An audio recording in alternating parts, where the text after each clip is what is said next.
Appeal to bring back girlfriend.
If everything goes really badly, I'll have to do it. Yeah. 60 Did you have missile surgery?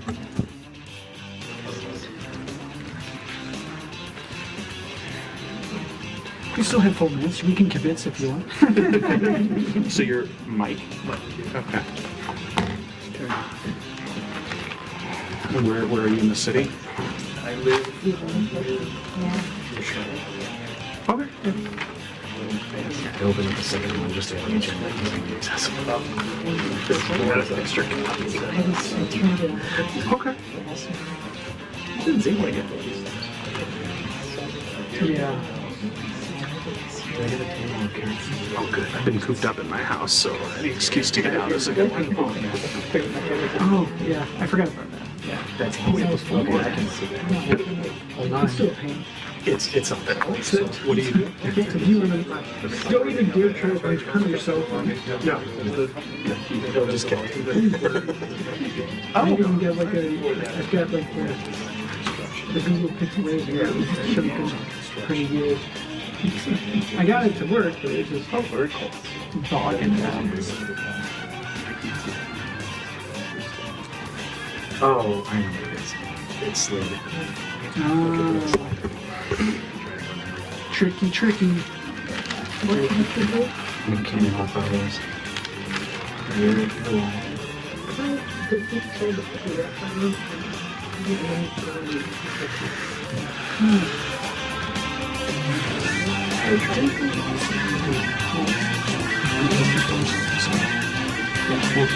That'll take 4 more seconds.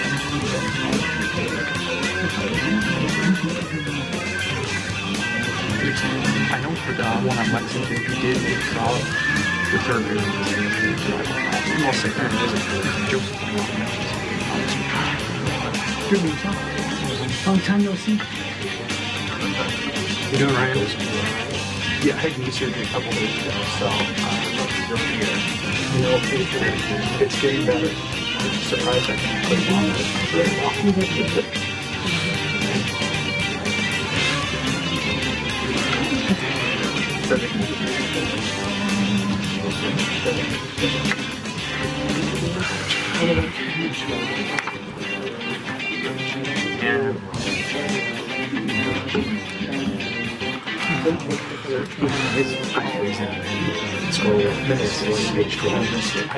That would be a thing to let the city manager know that board member can't scroll back past page 12. Because the files are too big. Because the files are on these nice new computers. I imagine the planning commission will have the same thing. And the city commission, probably every other board. Although the city commission doesn't have a They don't ton have of photos. They just have No, but their packets are bigger than this. I know that, but the drawings, the images are what slows you down. Yeah, that's true. So, I noticed with their stuff there is a lag. I don't think it's as bad as this. well, hopefully there's no problem with using Well, I just remote it into my own desktop. I just had to do it until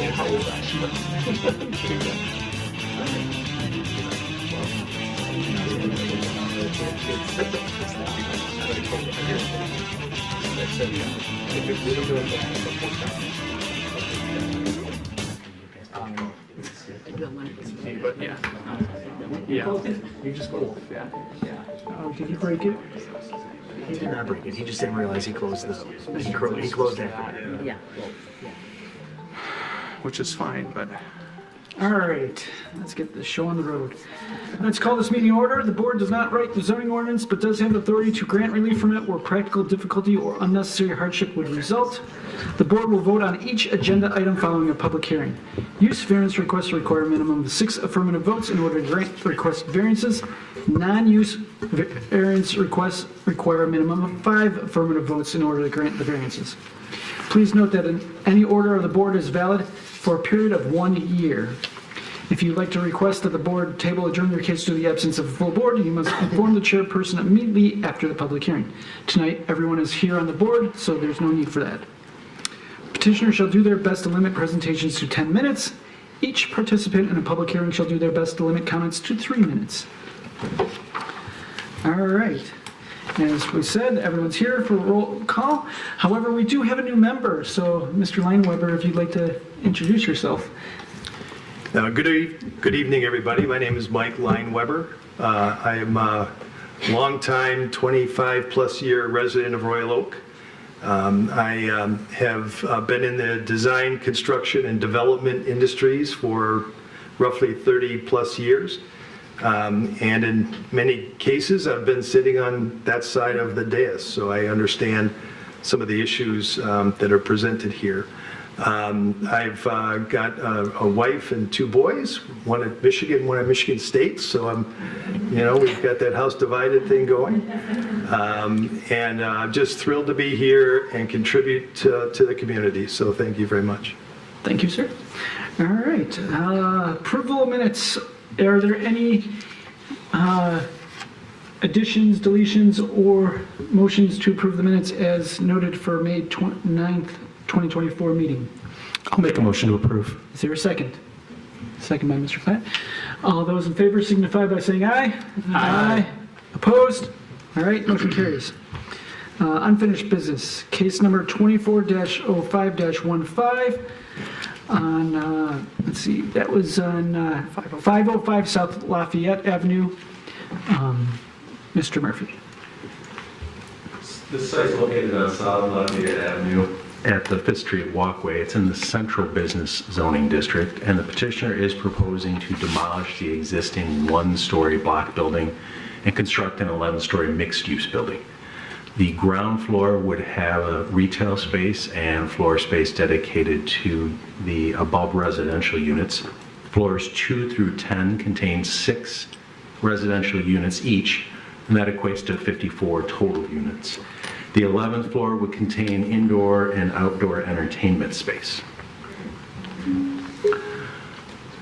Zoning ordinance requires 1.5 parking spaces per unit in the central business zoning district. So this development at 54 units requires 81 parking spaces on site, on the property itself. Based on the design provided and the comments made by the petitioner, they're unable to provide any on-site parking. So they are seeking a variance to waive all or 81 parking spaces related to the development. So the availability or the reservation of nearby parking spaces is certainly independent of their ability to demonstrate to you that they meet the practical difficulties established by the criteria in the zoning ordinance for the variance. But if the board is inclined to grant a variance, it wouldn't be appropriate to tie that variance to a contingency that they obtain or secure a certain number of nearby parking spaces. And the reason being is that it really lacks enforceability. For us as the city, we don't have any way to revoke their ability to continue to use the building once they've established obtaining a certificate of occupancy and having renters. So, for instance, if you made a contingency that they move forward with reserving a certain or obtaining a certain number of parking spaces from one party or another, and then that dissolved or intentionally or unintentionally, we would have absolutely no way of enforcing the variance that the contingency, and they would have a vested right to continue to use the building for residential purposes. So I would caution the board with that. And I will mention that we did receive several written correspondences since last month's meeting. So you have written correspondences with regard to the original notice, and we have additional comments, and those are included in your electronic packet. Thank you. Any questions for staff? Yes, Mr. Klett. Mr. Murphy, can you provide some ordinance clarity regarding parking within 300 feet off-site? Yes, there is a provision in the zoning ordinance which does allow for certain uses to, if they're unable to provide their minimum required off-street parking, if there is excess parking, meaning another use, private development has an excess amount of parking, they can enter into some type of lease agreement, and if it has to be within 300 feet. There is a provision directly before that provision in the ordinance which says that multiple family developments must provide on-site parking. They're not able to take advantage of that provision that you're referring to. But other uses, yes, there is the opportunity to enter into agreements, and they have to be legal agreements for nearby parking within 300 feet. Thank you. Any other questions? Go ahead, Mr. Reddy. I thought I saw a document that the height variance was withdrawn. Is that? You are most observant, yes, and I failed to note that, so thank you. The petitioner has provided, their architect provided a letter to you on June 7th, and they noted that they're going to reduce the floor height of each of the floors of the building. So the overall height of the building will be reduced, and based on its location at that height, it does not require a variance. The original variance as listed in design, it was taller, and due to the structure of the ordinance, it did necessitate a variance due to the nearby single-family neighborhood. But you're correct, they're withdrawing that variance. Their solution is to reduce the height of the building in its entirety. Any other questions? Once, twice, all right. Petitioner, even though we had this last month, we had a lot of members missing, so if you give a quick summary of your case, you can come forward and do so.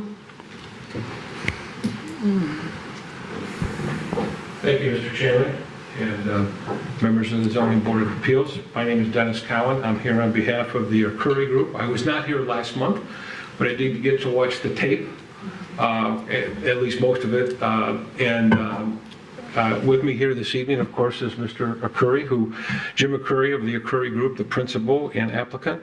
And also with us is Julie Stoll of Fleece and Vanderbrink, who did the parking study that you've been presented with. And also Eric Wilson from Tower Construction, instead of Jason Jacquer, who is unable to be here.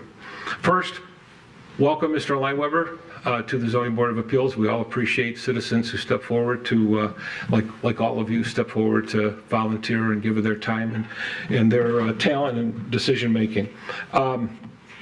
I might need an extra minute just because we presented some new information to you that I want to explain, and of course we'll be available for questions whenever it's appropriate. So first of all, during the last meeting, Jason Jacquer made the statement that it was not possible to build on-site parking due to the site configuration and site size and dimensions. I felt that it was important for us to hear from the architect, the project architect, so you do have a letter that was referenced by Mr. Murphy, and it does say that due to the required spaces and dimensions, the ramps and their widths, as well as necessary placement of core elements such as the elevator shaft, utility lines, and stairwells, it is impossible to provide parking within the building at the lower levels of the building. So I think that's important. That also helps us establish the hardship that we have because we are unable to provide parking within the building. So that is Exhibit A. Second, and I think a very important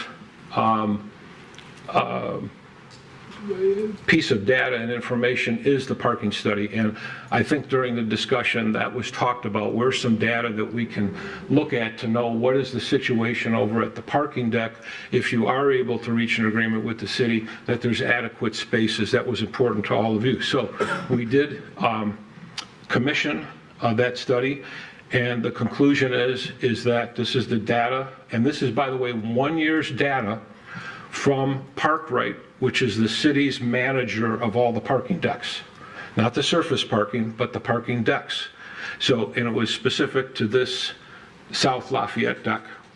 So it does indicate and evidence that there is surplus parking in the South Lafayette parking deck. In addition, a significant change for those of you who were here in 2020 for the Baker College study, that indicated 451 spaces in that deck. We went and counted them. There's 500 spaces in the deck. And Exhibit C is from Parkrite that they then went through and indicated there are 500 spaces.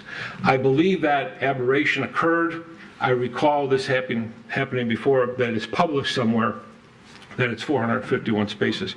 Parenthetically, the data shows they have actually fit in that building upwards of 540 spaces at different times. I'm going to imagine Arts Beats and Eats, people park where they're not supposed to, whatever. But be that as it may, we're going with the number 500.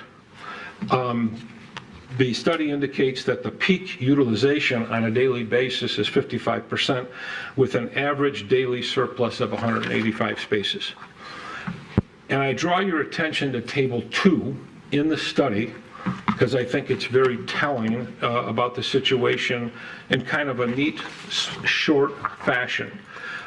It shows in Table 2, the first, that if we take into account, let's say in the past year, we had reserved 81 spaces, not segregated them in a special site, but had an agreement that we had 81 spaces in that particular South Lafayette parking deck, that based on the data provided, there would have been 13 days when it was full.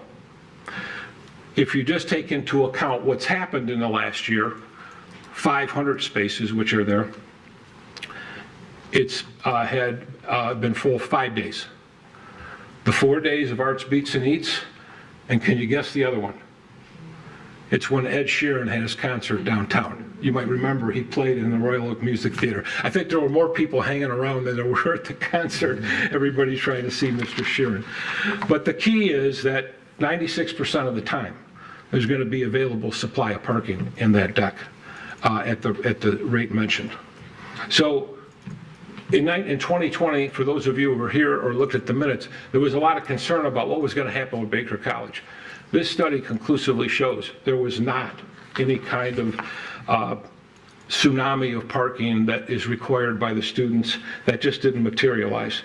We also have received an email, and I'll be glad to share it with you, but we confirmed with Baker College that they still do not have any Friday night classes or Saturday or Sunday classes. And that's very good for the parking in that area, because those are the nights when we have a lot of visitors, the theaters are busy, the restaurants are busy. Also, I think you all know, approximately 500 feet away is the North Lafayette parking deck, which is underutilized and can easily be assessed in the event that the south, on those occasions when the south Lafayette parking deck is full. So we don't believe we're going to have, if we are able to get the variance, if we're able to reach an agreement with the city, that will have any adverse effect on parking in the general district in that area and the uses that are there currently.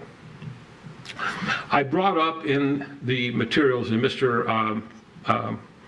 Murphy is absolutely accurate in his information about the ordinance, but the reason I brought that up is because, yes, we are required to have parking within a multifamily building, but if we're unable to provide it, then what is the guidepost for you and for us to look at that's already in a city ordinance?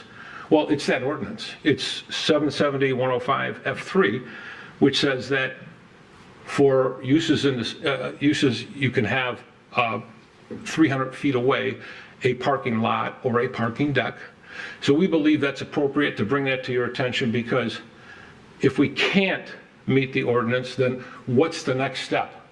And rather than us offer to you, you know, we can do it 500 feet away or 1,000 feet away or whatever, it's right in the ordinance. It's 300 feet away, and this deck, as you know, is right across the street. So I think I won't go through them all. I'll be glad to discuss them with you, but I think we do meet each one of these standards, particularly the hardship, because the dimensions do not allow us to provide the parking, and I believe that each and every one of those 4 criteria are met. We certainly have not created this. We're coming to you for permission. We're not asking for forgiveness. We believe this is a great project and a great opportunity for downtown. People still want to live in the downtown. The demand is there, and that's great, because that means we have a vibrant, not only downtown community, but city at large. And we believe this also will help with the established for 20 years downtown development goal to provide more housing in the CBD. That is established in the tax increment financing plan. And in fact, the DDA has helped many of the multifamily units with some of the costs associated with their projects. So that has been a great partnership for them. So I believe we demonstrated the hardship. The parking study shows there are available spaces, so you can have this vote with the confidence that there is going to be that. Now, I do want to mention, we have met with our neighbors. We can talk more about that later if you're interested. And we're trying to work cooperatively with everyone to use the parking resources appropriately on that side of town. And I also want to mention that this is the first of several steps that we're going to have to go through. And I think each one will be equally challenging. First, there is the variance. Second, there will be discussing with the city how they want to move forward. If they want to move forward, in a fashion of talking about the agreement and also getting the site plan and going before the plan commission, or they want to do the agreement first and then go to the plan commission for site plan approval and special land use. So we still have, as they say, miles to go before we sleep, but every project has to start somewhere. And we're starting here with the zoning board, and we respectfully ask for your approval of the requested variance. Any questions for petition? Mr. Moore. Yeah, I guess I'd like to hear about some of the discussions with the neighbors. I just see letters in here that indicated the church was originally, sorry, okay, can you hear me okay? Yes, I can. All right, I'd like to hear more about the discussions with some of the neighbors. I saw letters in here that the church was originally proposed and then a more recent letter that looked like there had been discussions with them and they weren't as opposed. Can you explain how some of the discussions with some of the other neighbors have went? Yeah, well, our primary two discussions were with the letter and then probably one of the more significant users, Stagecrafters Theater. We met with Mr. Clark and also Mr. Curry met with the pastor. And what we tried to point out to them is we did not have the benefit of parking study at the time when we came last month. So we couldn't speak with that. Okay, we understand there's challenges for everybody, and I know parking in this downtown is very territorial. Everybody believes that that park lot or that space next to them is something they rely upon it, and we understand that. We want to start to work cooperatively with that whole area in trying to marshal the resources that are there, both private and public, in order to come up with a little bit of a plan. I think that'll help a lot. The city might be able to provide some incentives for people using the Royal Oak Music Theater to go to the north parking deck instead of the south one. So there's different things we can employ, but we feel we need to do that all together, so we wanted to start the dialogue, and it's been very positive. I'm not going to say I can't predict the future, but I think it was a good start, and we felt it was important to reach out to the church, which is just to the south of us. Interestingly, I remember this, but where those two parking decks are, north and south, those used to be surface lots. That's all they were. And Stagecrafters survived, and the Royal Oak Music Theater survived, and all the restaurants survived. They relied upon that parking. And I remember specifically, I was in office when we started talking about the south parking deck in 1998, and everyone cautioned us and says, you should only build 2 levels, you don't need a 3rd level. That's too much. And the agreement was that we needed to look forward to we know there's going to be development, and sure enough, it happened. And so today we're talking about a good issue. We're talking about development, we're talking about vitality, and we're talking about people working cooperatively to try and reach mutual objectives. So that's the thing that we're looking for, and that's the discussions that we've had. Thank you. Other comments, questions? Mr. Reddy. Yeah, this isn't a question, just a comment. I just wanted to say thank you for bringing this parking data this month. It's a lot easier to make a decision when you have some quick cut data, and right. It clearly shows that there's available parking in the structure. So yes, thank you for that. I mean, that does match with my personal experience. So yes, thank you. Thank you. Yes, Mr. Wolf. So, Mr. Cowan, first and foremost, thank you again for coming in front of us. The question I ask is, there are a lot of people who may park on other surface lots in that area. I know that for a fact. When I go downtown, I know kind of everybody has their quote-unquote secret spot. So what happens when there are 81 cars that no longer are parking at the deck and are now, going into other surface lots that may or may not be kind of the right thing for that, especially on Arts, Beats, and Eats or when Ed Sheeran comes to town again? Well, I need to ask for just a little bit more explanation. Okay, yeah. So I guess what I'm saying is that when there are nights or days when things are very full, right, and all of a sudden there are 81 fewer spaces for members of the public, right, where do they go, and kind of what is the best solution for that, especially when every parking deck is full? Well, the solution is better planning by everybody. For example, when my wife and I go to Stagecrafters Theater, we usually come down to dinner. Then we get a spot, we don't have to worry about it, and then we go to dinner, and then we go to the show. But that's us, and not everybody's the same. Other people can't, they get their time schedules. No, the most logical place would be to go up to the North Lafayette deck. There's other decks that are actually, quite frankly, within a 5-minute walking distance. They're not that far away. So if on that side of town there was something that happened, I will tell you, for Arts, Beats, and Eats, here's what happens with the whole neighborhood, the West of West neighborhood, and everybody living in downtown, especially in that area. They either stay and their car doesn't move from wherever it is, or they leave for the weekend. Like I've talked to numerous people who live through that, because I've asked some of them are my friends living in the multifamily facilities, and they do one of two things. Either their car stays in place if it's downtown somewhere, or in their building and they don't leave. They can't leave. The 5th, you can't move. Or they go away for the weekend.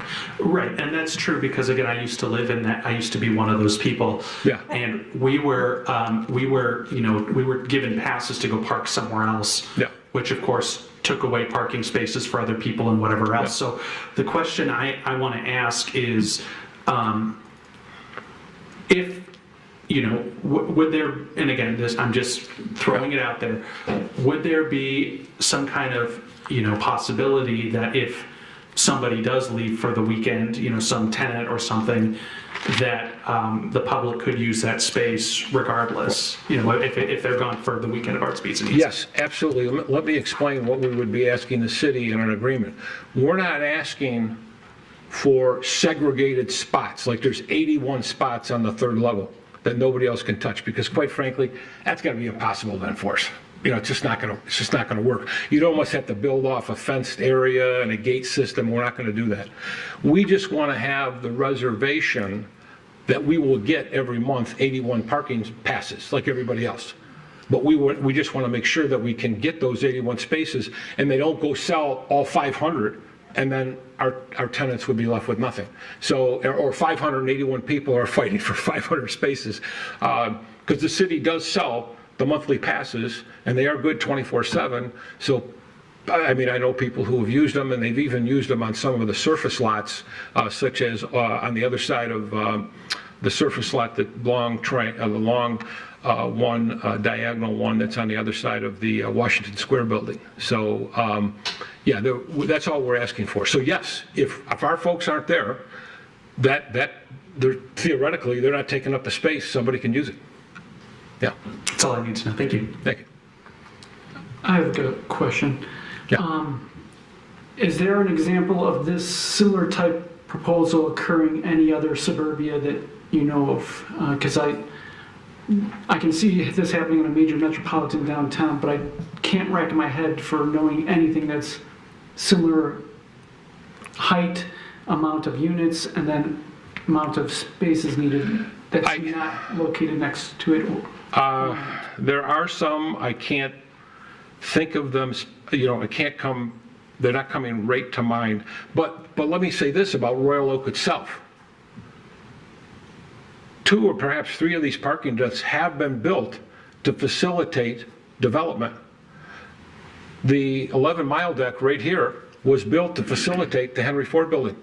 No question. That everybody knew that deck had to be built in order to facilitate that center. And the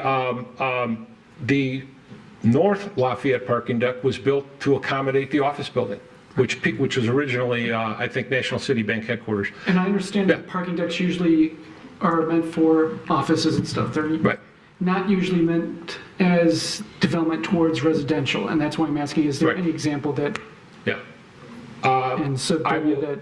Yeah, I will say, I can tell you this. Okay, Detroit, the Millender Center. That's both public parking and... I'm asking a suburbia. Oh, I'm sorry. Go ahead. Oh, I apologize. Go ahead. Yeah, if you have a response, that's fine. I'm just wanting to know if there's any examples. Julie Cole, Police of Heidenbrink. I'm also the traffic engineer for the city of Birmingham, so that's the one that came to mind.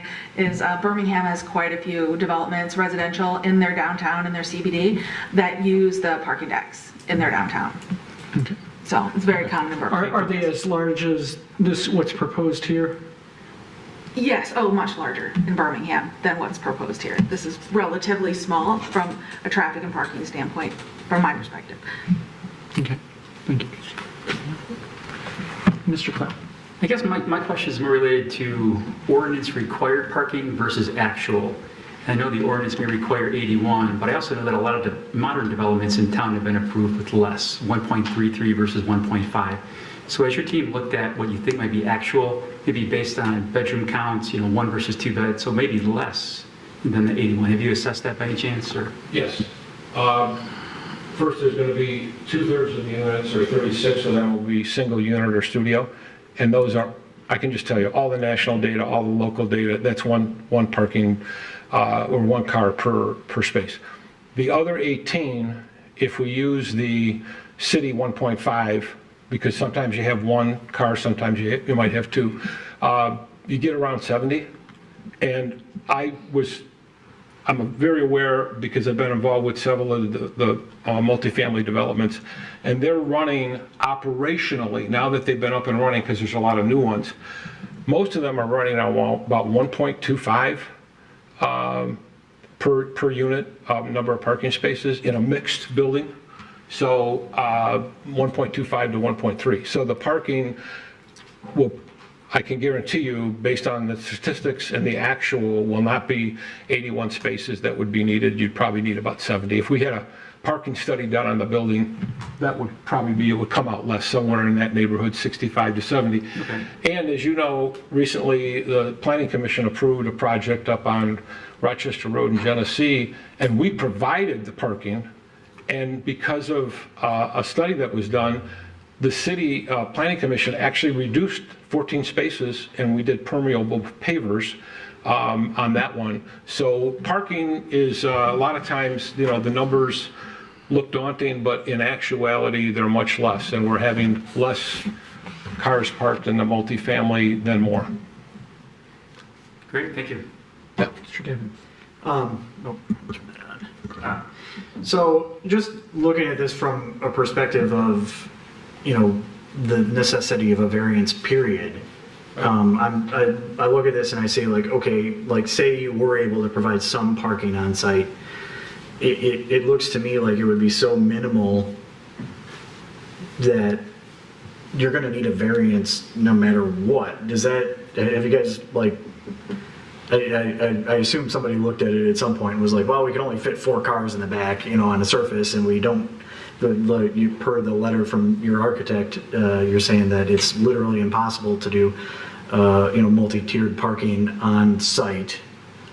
So the way I'm looking at it, it looks like it's a parking variance is going to be needed no matter what if you're doing residential, period. Right, and even if we, we even talked about this just the other day, even if you tried to do like a podium and put 12 spaces underneath, well, first of all, that has to be open and that would kind of be ugly, but we need the back of the buildings on the first floor for a utility room, we need it for a delivery room, and we need it for garbage.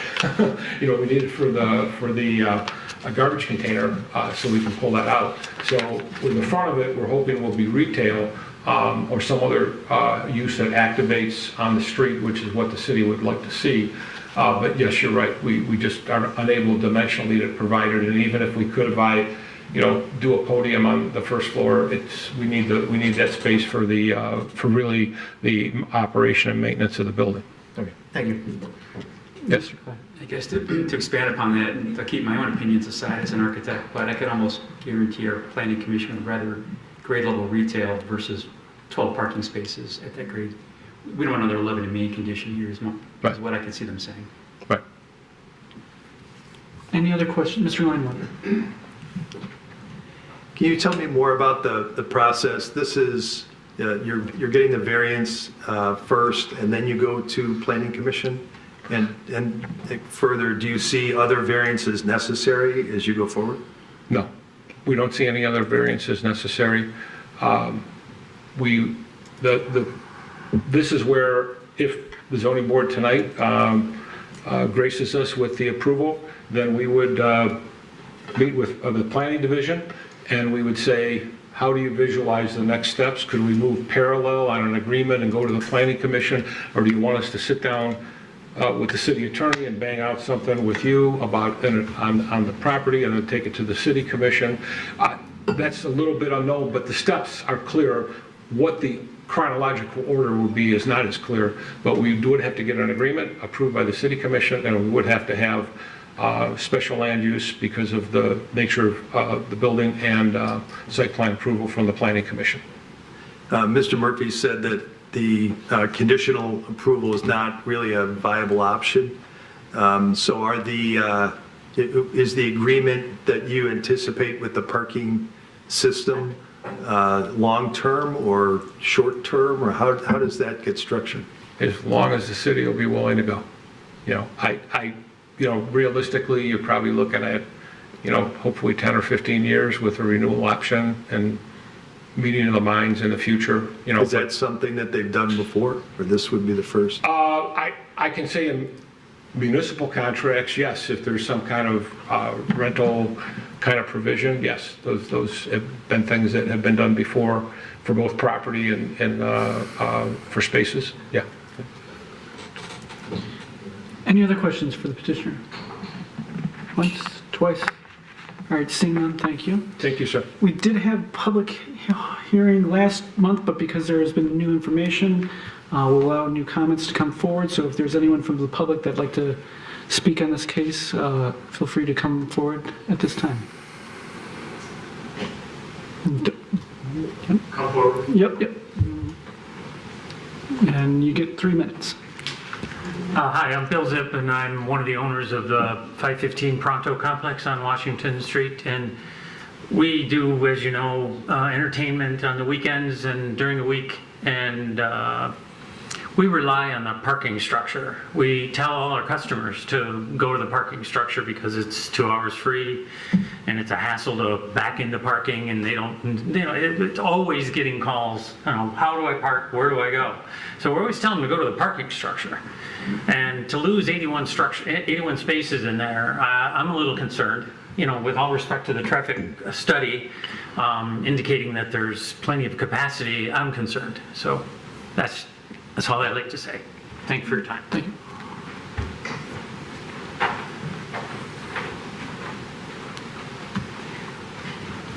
Thank you. I appreciate the opportunity to speak. I wasn't expecting it. Last time, it was alleged that the Del Judices that owned the church property and the preschool, that they weren't willing to sell. I talked to Joe Del Judice yesterday, and he said they're willing to sell. They just haven't had any reasonable offers. And I encouraged him, I don't know whether he sent anything to Joe or not, but I encouraged him to send a letter or call him or something. He was unable to be here. I've talked to others along that street, and they were unable to be here, so we're a little short on that. I have 2 buildings right in the middle of the block on Washington in that block, 510 and 512. My tenants are concerned. As far as the parking study is concerned, I haven't had a chance to evaluate it. When I was on the DDA, I had a lot of experience with parking studies, and I'm not suggesting that these people are skewing the data. I've just seen it done before. I was down here at 2:30 yesterday. I had to park on the 3rd floor. There were a handful of spaces available, and there were an equal number that were utilized on the top deck. I don't know why anybody'd want to park on the top deck when they could get something in these. But and the school at this time is not in full session, as far as I know. So I'm concerned. And the idea of relying on the parking structure down close to 11 Mile, that's a long walk, particularly for people that go to Stagecrafters. A lot of elderly people, such as myself, who like to park across the street.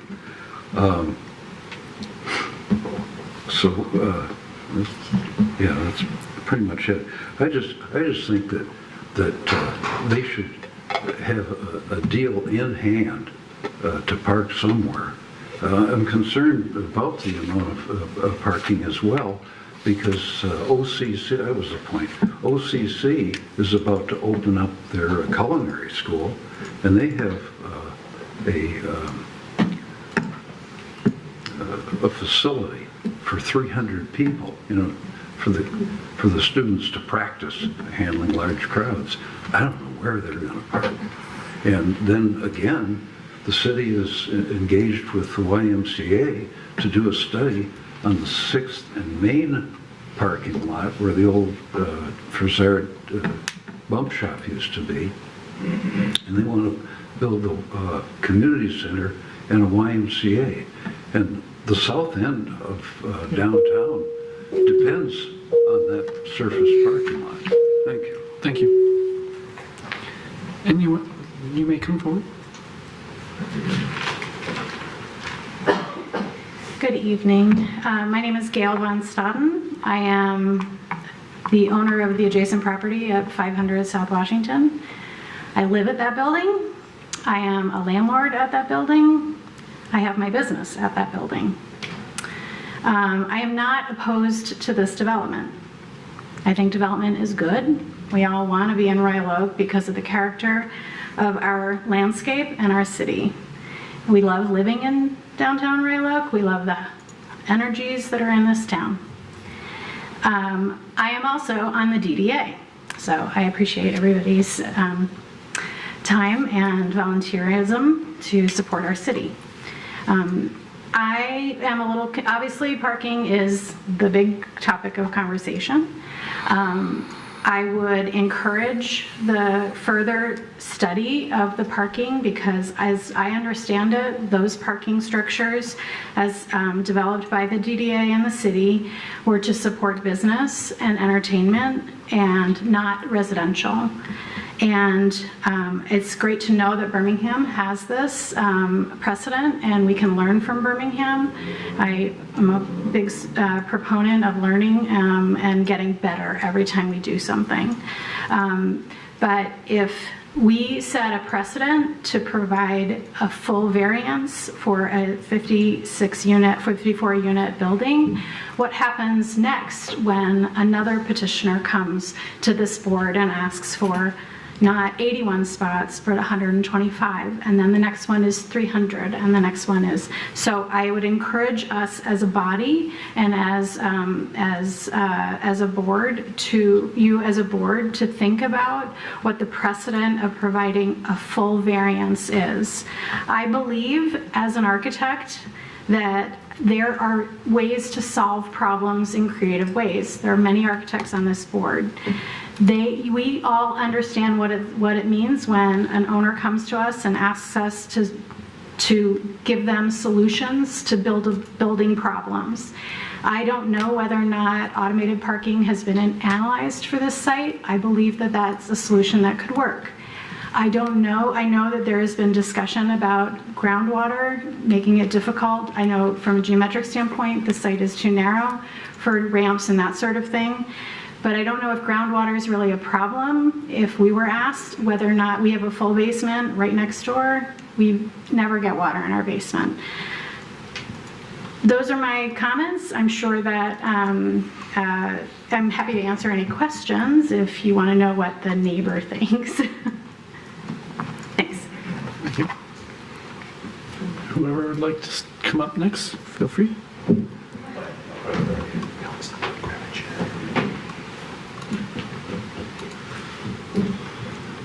Good evening. My name is Trish Oliver. I've been a Royal Oak resident for almost 40 years. The neighborhood is so concerned about this project at 505 South Lafayette because it's so out of bounds in terms of the request to waive all 81 required parking spots.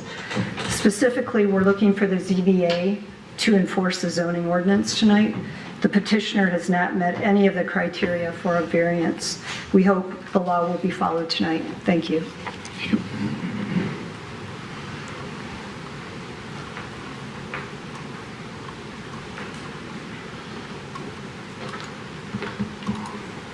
I'm Mark Clark, and I am from Stagecrafters. I did meet with the developer to discuss this parking lot, and he gave me some information. I tried today to correlate that information to some of my shows. Of all the information I have, it only correlated with one of my shows, and it was a show that we did that did not sell very well. It only sold 60% in April of 2024. During that time, the times when my show was up and running, the occupancy of the garage was about 65%. So at first look, you say, wow, this is great, 65%. But if you add 15% parking, and you add 15% more parking for the people in a sold-out show, which we do quite frequently, you go from 65% to 95% occupancy. And then with the variable of the Royal Oak Music Theater, okay, we get to have parking issues. We also work with Parkrite.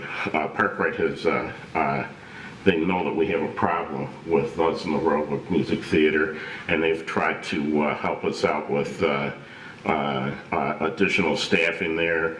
They give us $2 flat rate parking to make it easier for our patrons and everything to get in. I do understand there's additional parking down the street, no denying it, but we do service an older crowd, and they want to go to, of course, the building that's just right next door to us, and it's easier access. Parking is everything to our business. I love the growth of the downriver of the area. I've watched you guys over the last 10 years. The growth has just been phenomenal. Not against this mixed-use growth at all. It's been great for the city. But the reason that this mixed-use growth has been so popular here is off the backs of your theater district, your restaurant district, and your specialty stores. We have to remember that that's the reason people come to Royal Oak, okay? They can buy a house anywhere. They come to Royal Oak for the specialty things. We have to take care of those people. There needs to be some additional work. Planning is everything. You guys need to do some more planning. This kind of growth I don't think was counted on in the past, and we need to take a good, hard, serious look at this, but we need to maintain these businesses in the area. Thank you.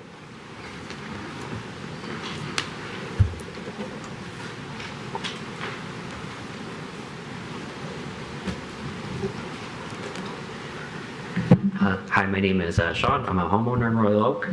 I'm here to speak in favor of granting the parking variance, maybe not all 81 spaces.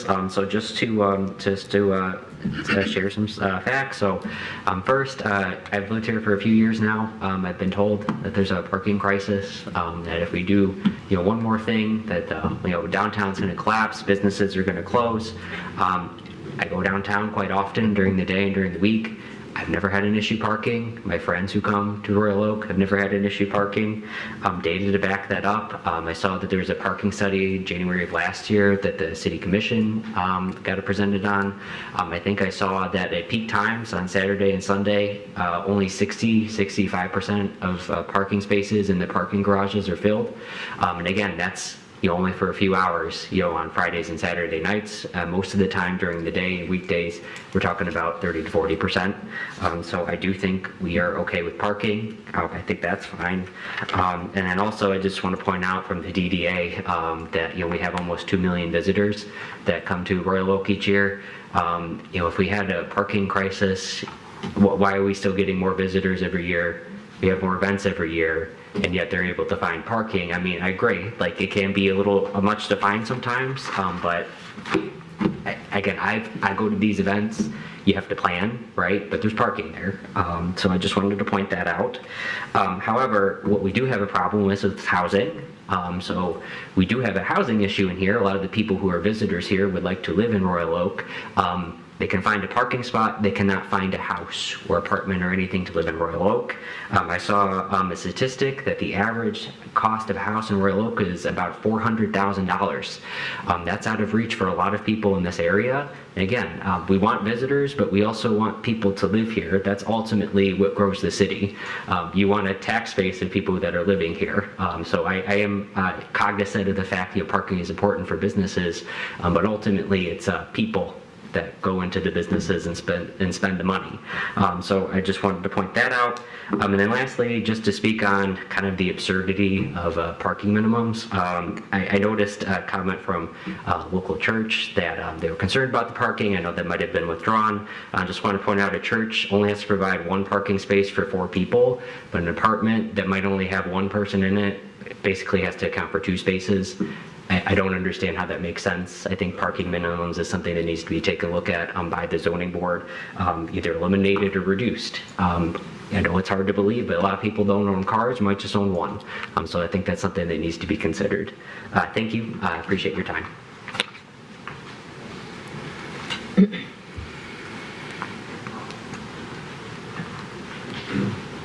Hi, I'll be brief. My name's Scott Shin. I appreciate your guys' time. Thank you guys for your consideration as well. I am in support as well. I'm a Royal Oak resident.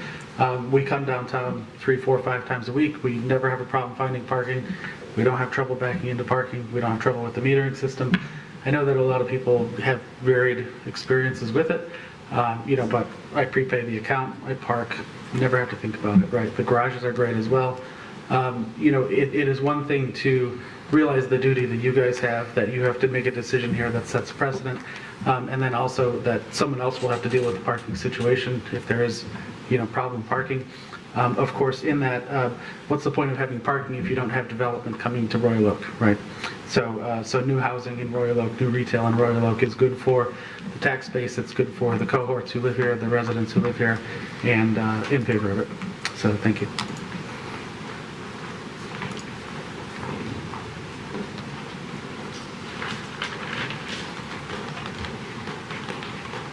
Sorry for the flip-flop sounds. My name is Katie Reif. I'm a current Royal Oak resident. I've been in the city or in Ferndale for the last 20 years. I definitely appreciate you guys volunteering. I was a part of the Ferndale DDA for a while. We are downtown several times a week, lunch, dinner, late night, art speaks and eats. We have not once had an issue finding parking. I definitely appreciate hearing, the opposition's viewpoint.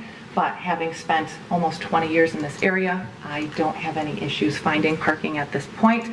One thing that I did have trouble finding was a house. I've tried purchasing a house twice in Royal Oak. It took me 1 year, 2 times to find homes in Royal Oak.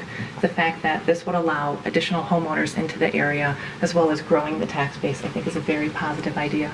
Thank you guys so much.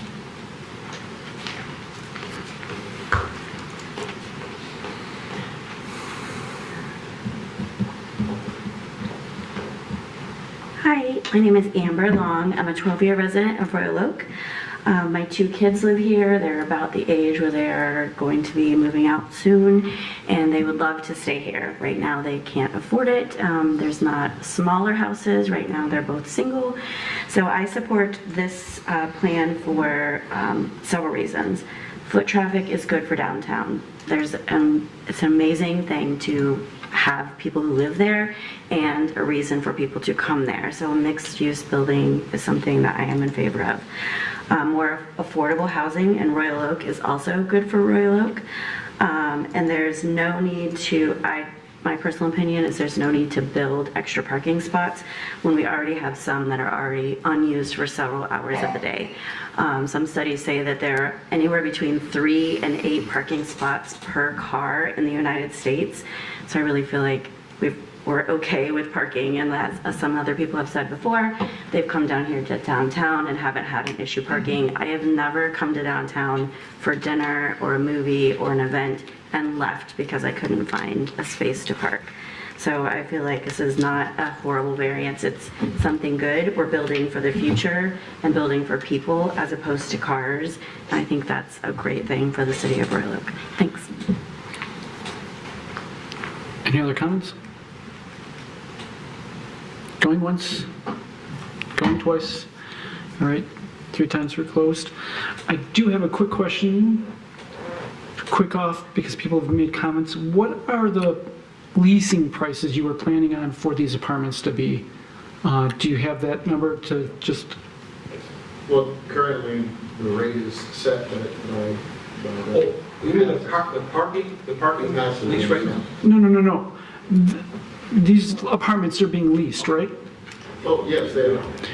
What is the price of that you're aiming for? Oh gosh, that's not, I don't have it, I don't have it final. All right, because is it an affordable housing rate, or is it not meant to be that way? What's that? Is it meant to be affordable housing rate, or is it? Yes, please come forward. It's market rate, but we'll look at the attainable. We're aware of the city's goals and the city's priorities that they've established in that, and we will definitely look and talk to the city about that. Okay, so it's not established. We're way. Okay. We're not even. We gotta get past parking before we get to that. That's okay. I was just asking if it was already known. If it's not, that's fine. Yeah. Okay, thank you. Yeah. It'll be better if interest rates come down. I'll tell you that. It'll be low rates, yeah. Mr. Klein. Oh, I said one comment. When it comes to precedent setting, I'm not too concerned about this particular parcel. If it was a block north, a block south, or maybe a block east, I don't think we'd be here discussing it. But the fact that we're within 300 feet of a parking deck, that what appears to be underutilized for the parking study, it makes more sense. Like I said, if it was 2 blocks, 2 blocks up, we wouldn't be here considering it. So it's not really precedent setting, in my opinion, from this standpoint, for this parcel. It sounds like you're opening up discussion, in which case, thank you. Let's over here to discussion and/or motions, please. Mr. Reddy, and then Mr. Moore. I just wanted to start off with my usual comments when we discuss parking. And this area is very well served by public transit. The Royal Oak Transit Center is just down the block on Lafayette. There's service on Washington. This is the one part of Royal Oak. I know because I live 3 blocks away. So this has excellent bus service, which I think, I wanted to tie this back. I want to say thanks again for the parking study, because this might explain why these numbers are, pretty reasonable. And it also ties in with a few other things. I know the city has had a concern about actually not enough people parking in structures in order to meet our bond obligations. So this seems to go along with that. Along with, I would have hesitated to mention this, but I live 3 or 4 blocks away. I do come to this structure semi-regularly to charge my car because there's a charging spot there, and there's always plenty of space there. So I think when we look at, as was mentioned, I think the actual demand for spots is going to be lower than the 81 because of buses. Also, I think this formula was made before the prevalence of ride-sharing apps like Lyft and Uber. So, just wanted those. No, sorry, I thought you were done. Mr. Reddy stole some of my thunder, but a couple of thoughts on this. I think that you will find that a development like this will be really popular to students, and there will be a lot of students in the area with the expansion of OCC. You've got Baker College across the street, and this is probably somewhere in Royal Oak where you could legitimately live and not have to have a car. I just want to briefly talk about the new Smart Route 492, which is connecting all of the downtowns. So people could live in this building and literally work in Royal Oak, Ferndale. The route goes north through Clawson, through Troy, up to Rochester Hills, and there could even be students living in this building that go to Oakland University where this route ends. So, and that's just one of the routes that stops near this building, actually right on Washington and also at the transit center. So I think this is a very well-served area by other means than automobiles. And also, I personally feel that a developer would not put their money into something if they were concerned about parking. So I think they know who they're targeting. I think that these will be 1 or 0 car residents. So I was actually surprised to see in here that they were willing to pay for 81 spots, because I don't think they're going to need 81. It's just my thoughts. Thanks. Mr. Ward. So pardon the back, I actually had knee surgery a couple days ago, so I'm going to speak as loud as I can without coming to the mic. But I just want to respectfully disagree with my colleague, Mr. Moore here. I think based on what the developer said, that this is going to be market rate. I'm guessing, I haven't been a renter in a minute now that I own a home, but if it's $2 to $3 per square foot, and we're looking at 700 to 800 square feet, at the most, we're talking about $2,000 a month. I don't know of any students that might be living in something like that, just based on that one number alone. I could be wrong. I used to be a student. I had roommates. The other thing too, I did notice in all the time that I have lived in Royal Oak, and I love transit, I'm all for transit, I have taken the bus one time. Not for lack of wanting to, but because the schedule was very inconvenient, it didn't take me where I needed to go. And I know SMART is doing a really good job, and that's not why we're here.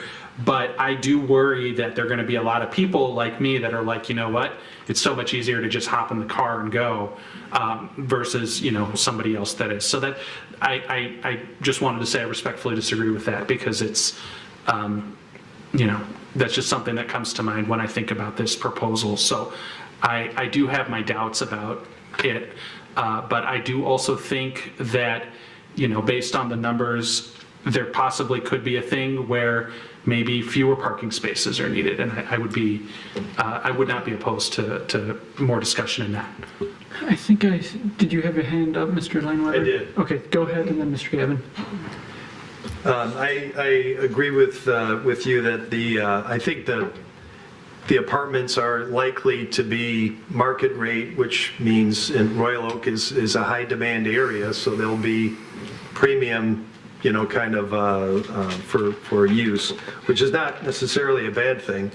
These are people that would be downtown shopping, going out, doing all the things that the retailers and the businesses are trying to attract to their business. And I like the development in general.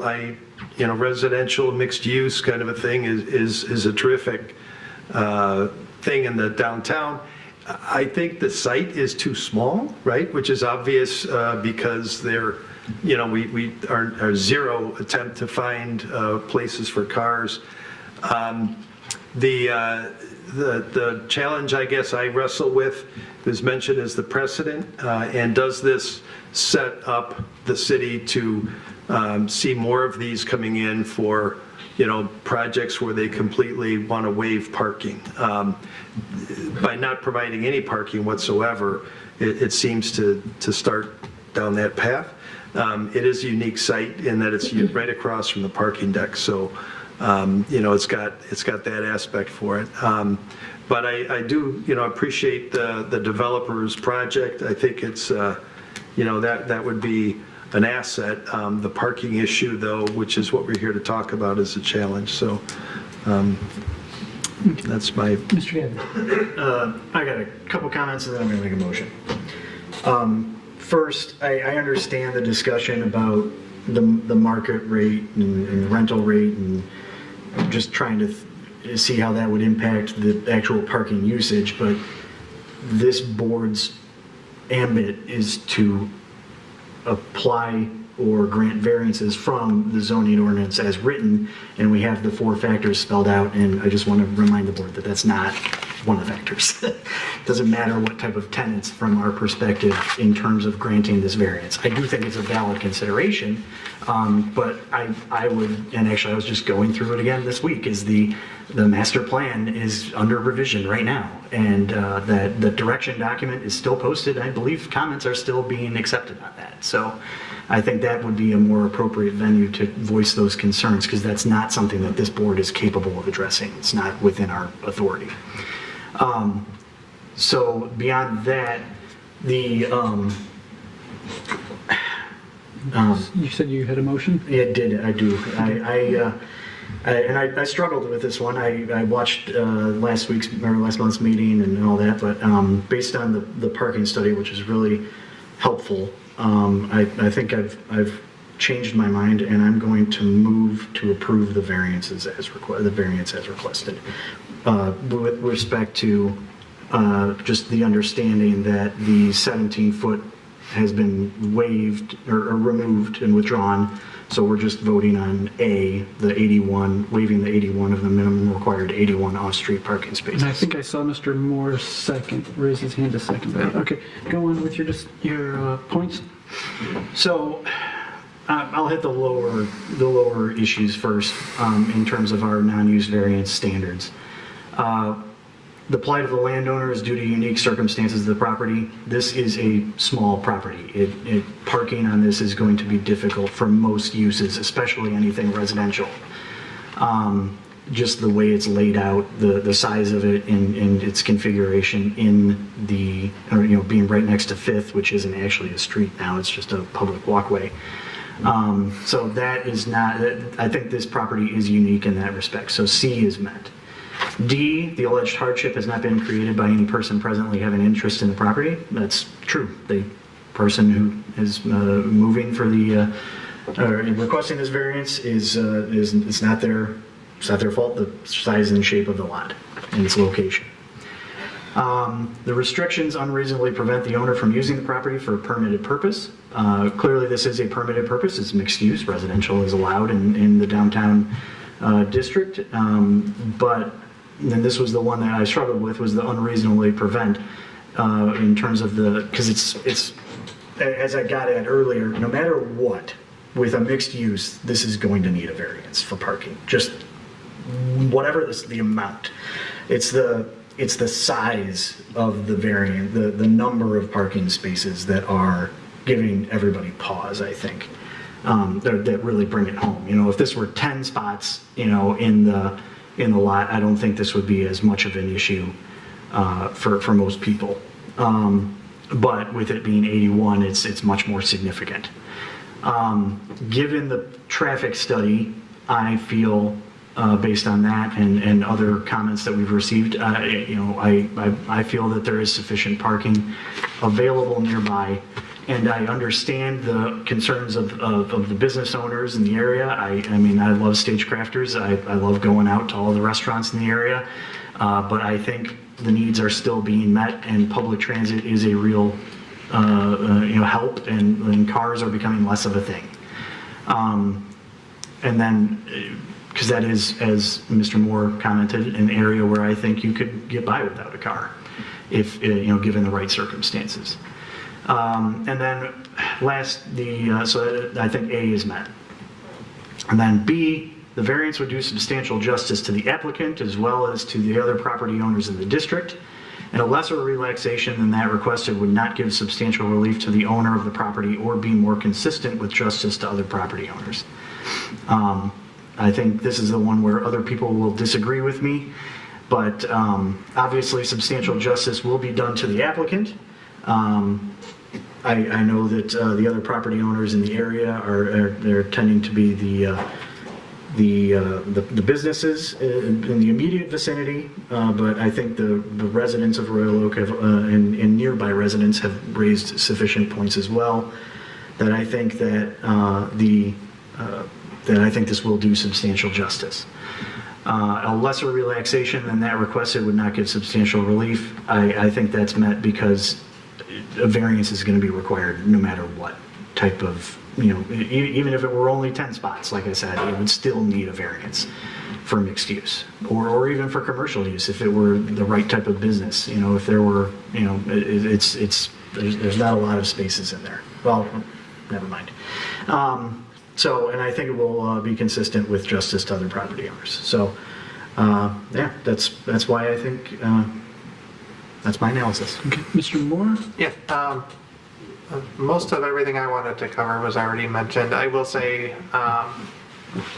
that according to the substantial justice to the applicant and the other property owners in the district, one of the criteria that we have to address, I mean, the people that are going to be living in this building will also be their customers. So,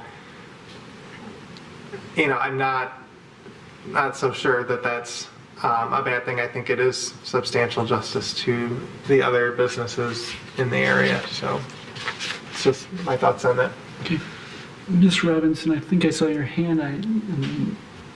I'm against this. I don't think that this is good. It just was a bad feeling for me in the beginning that there is no parking, and I think parking is gold to our community. I think it's too small of a piece of property for too big of a project. If there was more space, it would fit. But I see the two pieces don't fit together. I don't like the idea that we're taking public parking structure space for residential property where people are living there. Somebody said something about not doing adverse things now. Maybe now it's not fitting, but what about 5 years, 10 years, 25 years? Those condos or apartments are going to still be there, but we still have this limited space. I think we should have a better plan in hand before they go forward with what they want to do. Okay, I think I saw Ms. Zukin's hand, and then we'll go over here to Mr. Reddy.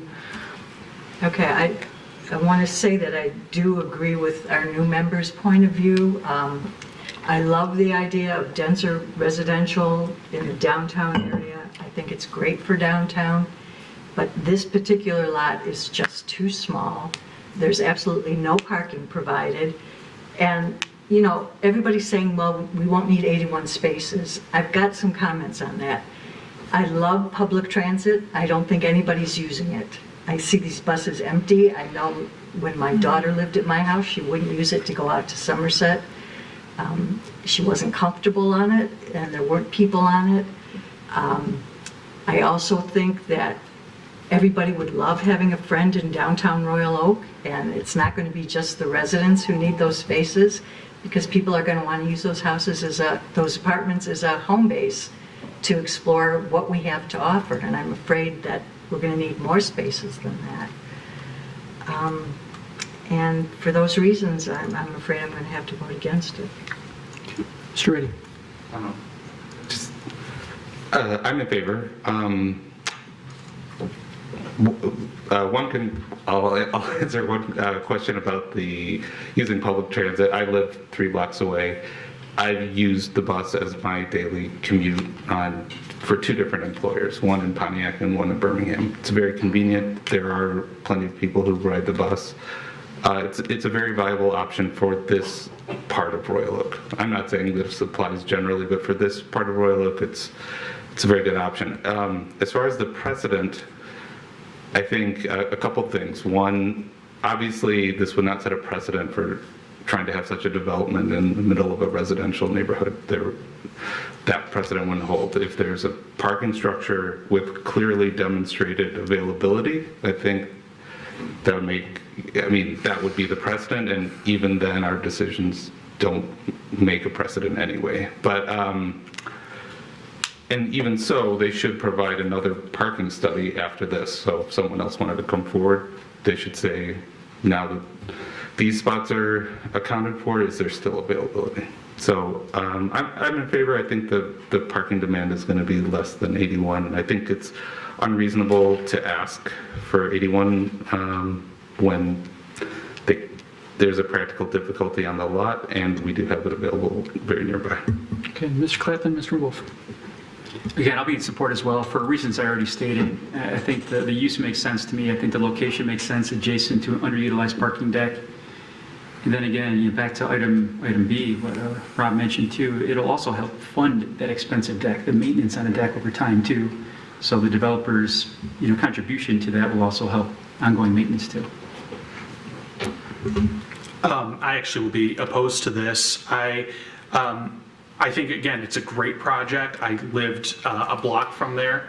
The other thing that gives me a lot of pause is that the city will have no way to enforce any kind of parking,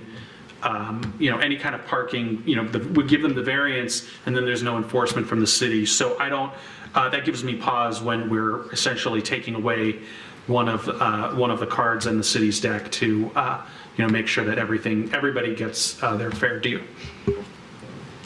Mr. Moore. Even if they don't have a contract with the city, the people that live there still have to park somewhere, so they're going to pull up to the gate and pull into the structure and pay like the rest of us do. I mean, they're not, either the building's going to be empty and the developer is going to regret his decision to do this, or people are going to go, okay, well, I have to pay for parking every day. There's plenty of cities in this country where people pay for daily parking. It's not unheard of, so. Okay, Mr. Weber. Yeah, I'll be supporting this. I think it's a good development. I think you've demonstrated that it is a unique situation with the proximity of the deck, and plus the reports that have been generated have demonstrated the availability of parking within that deck. At some point when other developments come online, if the situation is different and the city's got to address it in some other way, then that'll happen at that point. But I think at this point, it's a good project, and it's a unique situation to this site. So I'd be supporting. Okay. Any other comments? All right, then I will say my piece. Although I do agree, this project I will be against this. And the reason being for several things. Although I do agree this is great to have more development, and I do agree that it would help pay for the deck, there's one major issue I really have with this. This being a multifamily, Royal Oak is a great open community, all about equality, all about making everyone feel welcome. This being a apartment building, it's going to have at least one accessible unit. By forcing the person using that accessible unit to park across the street and have to cross that street in the wintertime, how accommodating is that for our city to be and allow us to have that occur? I have that as a big issue. It'd be less of an issue if maybe it was at Baker College's location, where you're not crossing a busier street and you're crossing a side street. But this is Lafayette. That's a main secondary artillery street. A lot of busy traffic going down there. I'm all about safety. I'm concerned about the safety of that person, at least the one person in that accessible unit. So going through that, that's one reason why I'm against it. The other part is it has to be fitting all 4 requirements. In my opinion, this does not fit all 4 requirements. You maybe can argue for a couple, but the hardship, in my opinion, has been personally brought on by themselves. They could have gone for a lesser use of it. Could have been commercial, where you wouldn't even need to worry about the parking because that's part of the downtown district. So because it's multifamily, they brought on the requirement to have parking. Even if they had done less parking or less units so that it was similar to some of the Washington units where you have commercial units on the floor and just a story above apartments, that's a lot lesser problem than what they're bringing upon themselves here. So in my opinion, they have greatly brought that on. So that's just one strike, in my opinion, against, so therefore by that fault, it's not all 4. Again, yes, it's a unique circumstance of how small the property is, but again, they didn't have to make this multifamily. They could have done commercial. So we're not restricting them from doing commercial. We're just saying, hey, you can do residential on here, but you're going to have to go for the variance on this. And that's part of that. And we've already talked about maybe it does or doesn't do substantial justice. So because at least it doesn't knock out 2, in my opinion, I can't vote in favor of this by our factor of needing all 4. So by seeing that, we'll move to vote. All those in favor signify by saying aye to grant the variance as requested. Please raise your hand high. Aye. Aye. Okay. Against? All right. Unfortunately, the variance passes. So best of luck to you.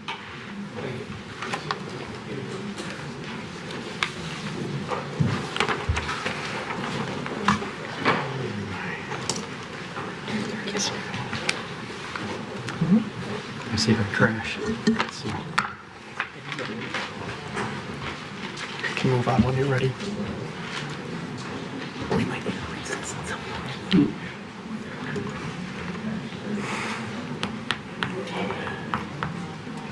We'll let the people exit and then we'll proceed. Come on, let's see if this takes time. All right, I think we're good. Go ahead whenever you're ready. The subject site is located on the south side of Lexington Boulevard, and it is within the one-family large lot zoning district. The parcel is 70 feet in width, 200 feet in depth, and the total lot area is 17,500 square feet.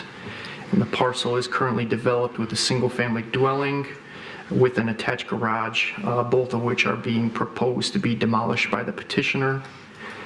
In its place, the petitioner is proposing to construct a new 2-story single-family dwelling with an attached garage. And as you all may know, the zoning ordinance caps the usable floor area for single-family dwellings to be no more than 3,500 square feet of usable floor area. And staff did measure the first floor to contain 2,386 square feet of usable floor area, and the second floor to contain approximately 2,614 square feet of usable floor area. That combined comes to a total of 5,000 square feet of usable floor area. Last month, when this first came before you, I had pointed out that the second floor illustrates a relatively large opening to the first floor foyer. Now, this area is not covered with flooring, but it's still included in the usable floor area calculation per the definition in the zoning ordinance. We measure that to be approximately 315 square feet. So with that being said, the petitioner would still be seeking a variance of 1,500 square feet from the maximum allowable 3,500 square feet of usable floor area. The zoning ordinance also states that the ground floor area of accessory buildings cannot exceed 10% of total lot area, and in no instance exceed 800 square feet.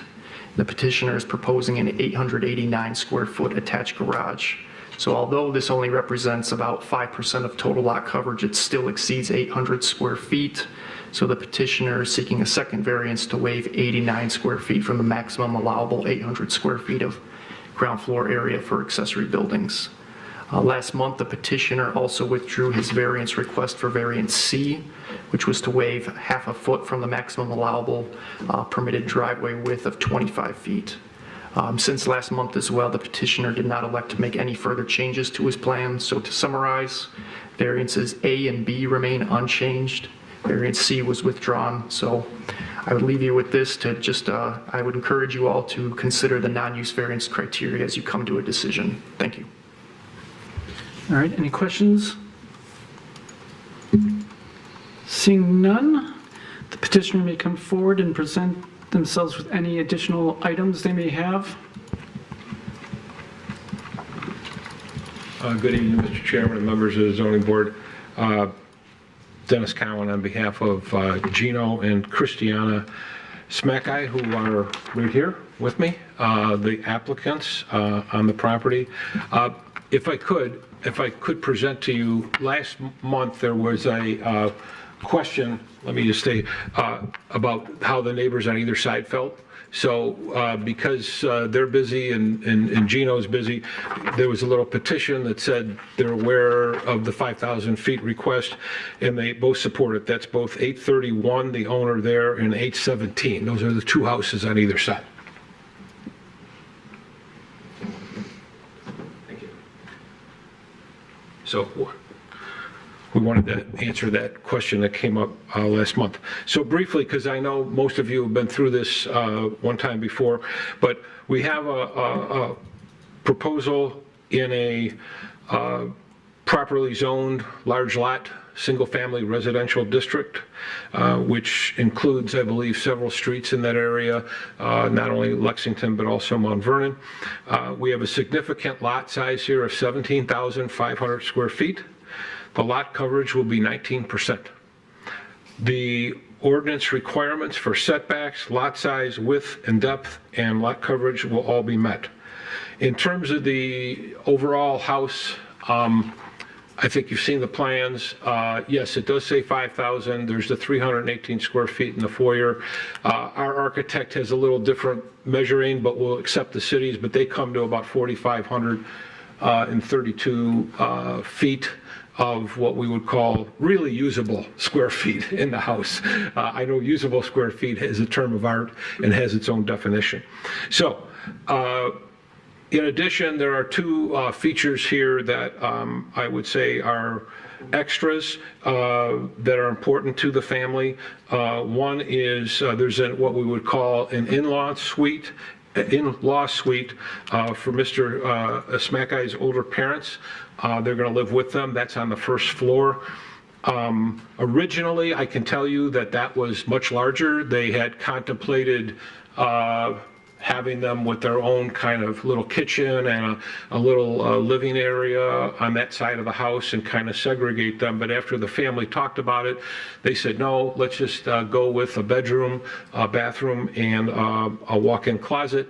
And we want, grandma and grandpa and mom and dad, so to speak, more out with everybody. And they also will entertain their own visitors in the house and in the kitchen area. So, in addition, there's a office in the front of the house for Mr. Smackey's business, which will allow him to be home when he has to do paperwork and things of that nature.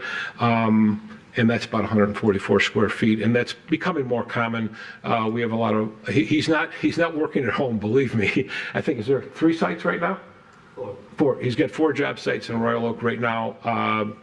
Builds beautiful homes all throughout the community, is looking forward to the opportunity to build his own personal home here on Lexington.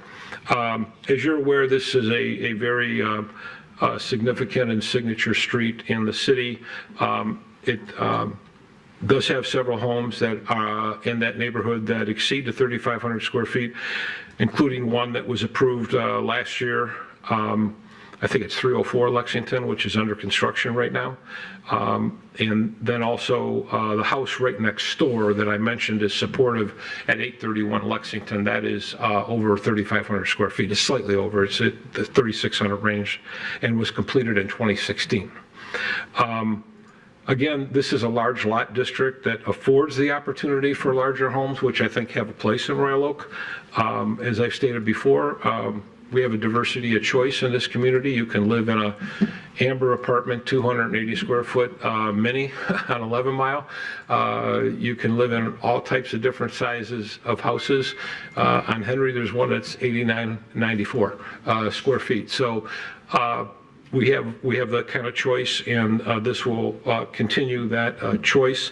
I do believe we've, and I put it in my letter, which I know you all have. I just want to highlight just a couple quick things that I believe the ordinance requirements are supported. This will meet the master plan objective 1.2 to enhance the physical appearance and value of existing neighborhoods. Not a self-created hardship. Again, we're coming to you before the house is built. And then I also believe, and I wanted to bring to your attention that I know each individual case is on its own merits, but from time to time they are similar in size, and this is very similar, almost identical to the 614 Irving property that was approved last year and was under construction now, and that was 5,021 square feet, and that was on a lot of only 12,500 square feet. So we believe, and I know there was also some concern about the width situation, and the current house is from setback to setback. I think because it's smaller, maybe everybody doesn't see that, but it is from setback to setback. And going, both bicycling and driving down Lexington, many of the houses are setback to setback. And some of them, it doesn't always look that way because a lot of the houses don't have fences between them. They have open backyards. And so maybe that opening kind of creates that, but I think a visual, Mr. Schmackey was telling me his house probably isn't even going to be as big as the one next door, or as tall, 831. I'm not an architect, but this house is kind of in that Tudor chateau style, so there's a lot of texture. This isn't a box. If this was kind of a traditional colonial, kind of a boxy look, I think this would be something that would not be as appealing, but particularly on the east side where the roof slopes towards the house at 817, I think the visual of it from the street is not going to be overwhelming. It will be, with, setback to setback, but it'll be consistent with the house next to it, in particular, 831. So that is my, and unfortunately, we have a built-up community. We don't have tracts of vacant land where we can go and have bigger homes built. We have to kind of work it into various appropriate places, and I believe that the large lot areas that we do have in town are appropriate. And as you know, we've seen a wave of new homes in the last 10 years here in Royal Oak. Many of them, when they demolish the existing house, those new houses are 2 and 3 times bigger than the house that it replaced. So we respectfully request your approval of this, the 2 variance requests. And, oh, one more thing on the garage. I don't know if it was explained totally last time. I got to watch the tape, but this is a 2-door garage, but there's 3 spaces. That's why we have the 89 additional feet, because we have 3 cars. We have Mr. and Mrs. Smackeye, and then we have the grandparents. So, but those 2 will be, on the one side, will be tandem spaces. So they're not, rather than have 3 garage doors, which you would not do. He told me that. I said, did you ever look at that? And he said, absolutely not. That wouldn't be appropriate. So that's why we're slightly over the 800 square feet for the garage. It's going to have a look of a 2-car garage, but there will be a 3rd space in there. So again, we thank you for your time. We'll be here to answer any questions that you may have. Ms. Robinson. Oh, but it does need a wider driveway, right, way 5 feet. No, they Oh, we took assumed that off, okay, sorry. Okay, Mr. Reddy, you had a question? Oh, I thought I saw you. Any other questions for the petitioner? Okay. Thank you. Thank you. Is there any additional comments from public? You may come forward.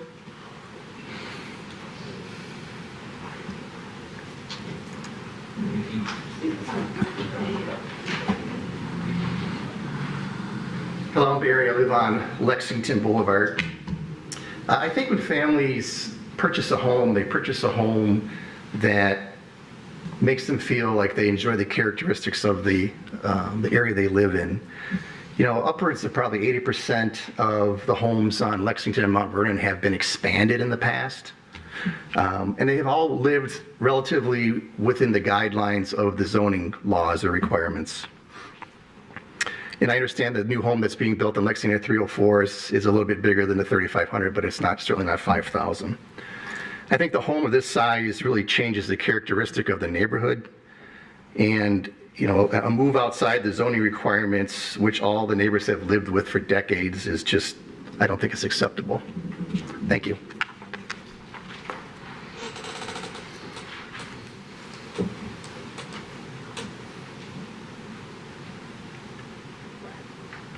Hi, again, my name's Sean. I'm a homeowner. I got to leave early, so I'm just going to make a general comment. I support this variance. I just want to point out that these are homeowners, and they want their family to live to them, and they have to come before the board to decide if you think that their family should live with them. I think that's a little, like, come on, right? If somebody owns a house in Royal Oak, right, they pay taxes, like, they should be able to use their property as long as it's meeting health and safety requirements. So I just want to make that. I support all the other variances for the same reason, right? People live here, they pay their property taxes. I just think it's kind of a waste of time for them to have to ask y'all that if their in-laws should live with them or not. So just want to point that out. When it comes to just general zoning concerns, when my house was built, it was under 1,000 square feet. Based on current, it's been expanded since, but based on current zoning laws, again, my house was built in 1947, before modern zoning, and a lot of houses were built before modern zoning. My house would have been illegal to build today because it's not above 1,000 square feet. Just want to point that one out. And then lastly, I got to make a comment about this. I appreciate the previous approval. There was a just general comment made, a concern about accessibility. I think it's important to have the accessible unit in the first place. That's the priority. It just raised a few questions to me of, well, we're gonna deny the accessible unit because I'm concerned about parking, and that's an accessibility concern. Again, I think whoever was going to be living there would appreciate a place to live. Just wanted to point that out.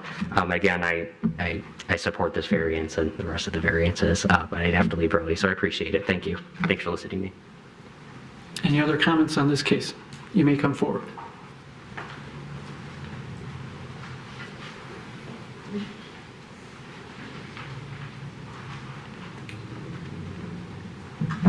My name is Larry Suzak, 520 Lexington. First of all, welcome to our neighborhood. I'm a 45-year resident of Royal Oak. 27 years of it was on Lexington, or is Lexington. I'm not sure what the hardship is of keeping within the 3,500 square feet. Back in my day, there was 6 of us living in an 800 square foot bungalow sharing one bathroom. The scenario of the old days. Nowadays it's totally different, obviously, but 5,000 square feet is just, you know, and personally just excessive. The question is, they have a family, they have extended family moving in. What happens when the kids go to school or away to school, when the parents are gone? What happens to this huge piece of property? Will they turn it into a multi-use, a multi-family, seek a variance on doing something creative, or create an Airbnb out of it? There's seems to be a contradiction or mixed signals from the city. First of all, they say create a green environment for the city, whereas big projects like this, in the past, in the neighborhoods, all the trees are torn down, and then they're replaced by little token trees that take another 100 years to grow to get the greening effect. Secondly, as you heard earlier, there's a real desire to have affordable housing. And to me, affordable housing is starter house. And something of this magnitude, this is beyond starter house. Lastly, the project, if approved, would, in my eyes, negatively impact the neighborhood in that when all their children grow up, they're going to have, each of them going to have a car. So the driveway is going to be packed, they're going to be parking on the street. And on our street, there's no parking after 2 a.m. So where are they going to park, move the cars to follow the law? We have currently a neighborhood water pressure problem in that it's low. Every time we turn the water on in one side of the house. Okay. Thank you very much. And lastly, don't Birmingham Royal Oak. Thank you. Thank you. Any other comments?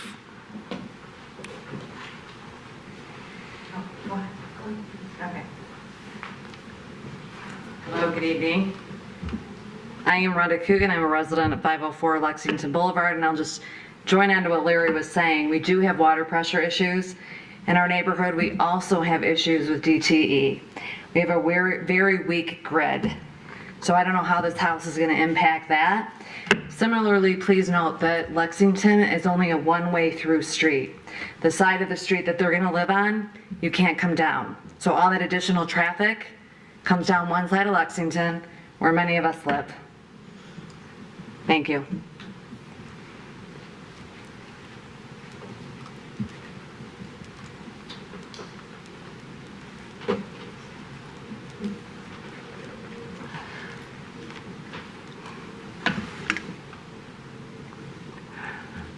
Good evening.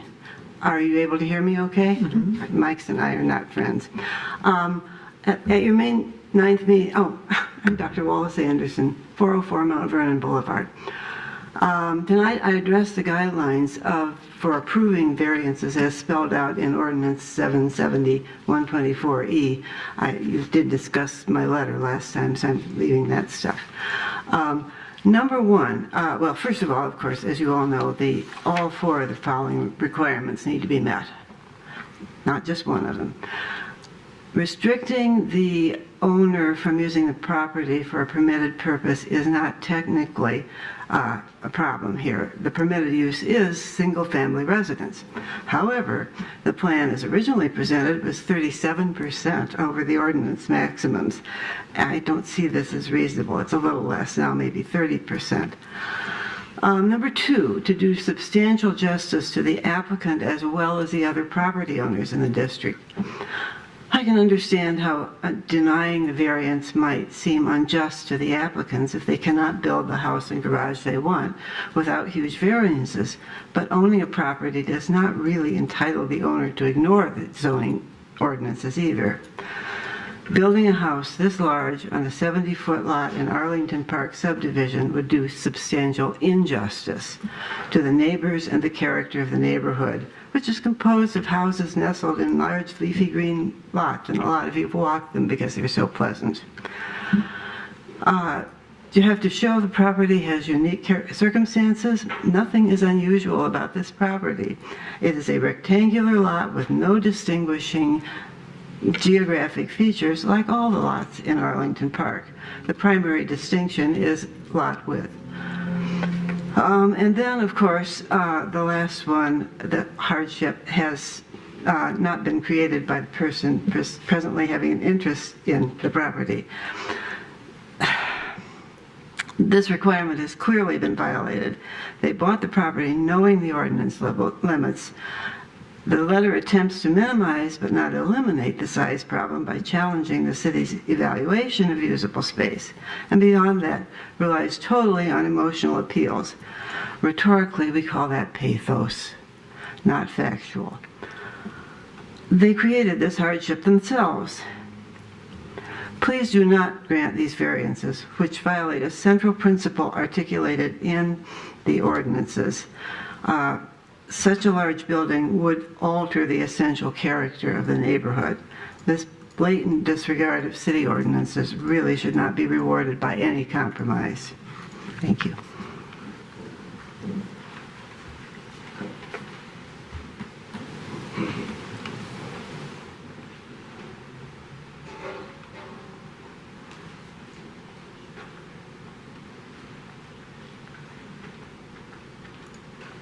Sorry, I'm all going in the back. That's okay. Okay, my name is Siobhan Giffen. I live at 405 Lexington with the man with the stray dog, t-shirt on from Saugatuck, okay? He had to drive me because of my handicap at the moment. So, I have lived on Lexington for 40 years. As far as I'm concerned, what I say takes call, okay? Because I've been there the longest. So, let me tell you with regard to the requests for the waivers, I think they should be denied. It's my understanding that the purchasers were aware, of the zoning issues. I absolutely, firmly support family, okay? Catholic Irish, what the hell can I tell you, right? So, my mother lived with us, okay? After that, my daughter and her spouse and 2 children lived with us as well. I am all for that, okay? But still, I do not think the waivers should be granted. The effects, as Dr. Anderson explained, with regard to the neighborhood, she's more eloquent than I could be. However, I will tell you that no one has talked about the neighbors behind on Mount Vernon. Okay? I'm one of those people that somebody, for God knows who, approved that fricking thing at the back of 414 Mount Vernon. That thing that looks like a blue house at the back of that property. Everyone that visits me, when we're in their backyard, I say, what do you would think that is? Oh, that little blue house? I say, yeah, okay.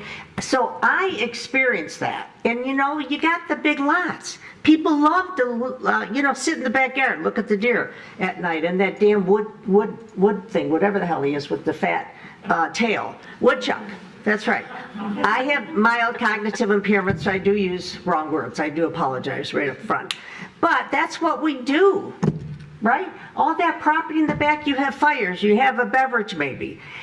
And those people on Mount Vernon, I feel very bad because they're going to live through what we live through now. Somebody, and I think it was maybe you, I'm not sure, but talked about the greenness, right, and the openness. Very few people have fences. If they want fences, I get that, right? It's their property, shut up.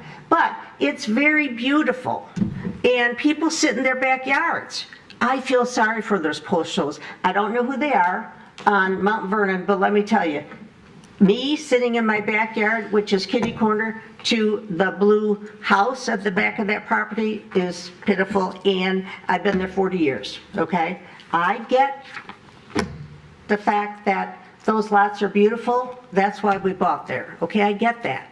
I don't mind change, but it's too much. I'm sorry. Thank you for your time. Anybody have questions? No? Okay, thank you. Any other comments?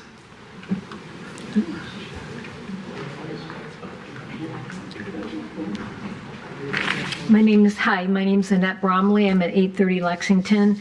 And I won't go over what's already been talked about, but the 4 variances, I feel like they need to be met, and it sounds like that you adhere to all 4 variances.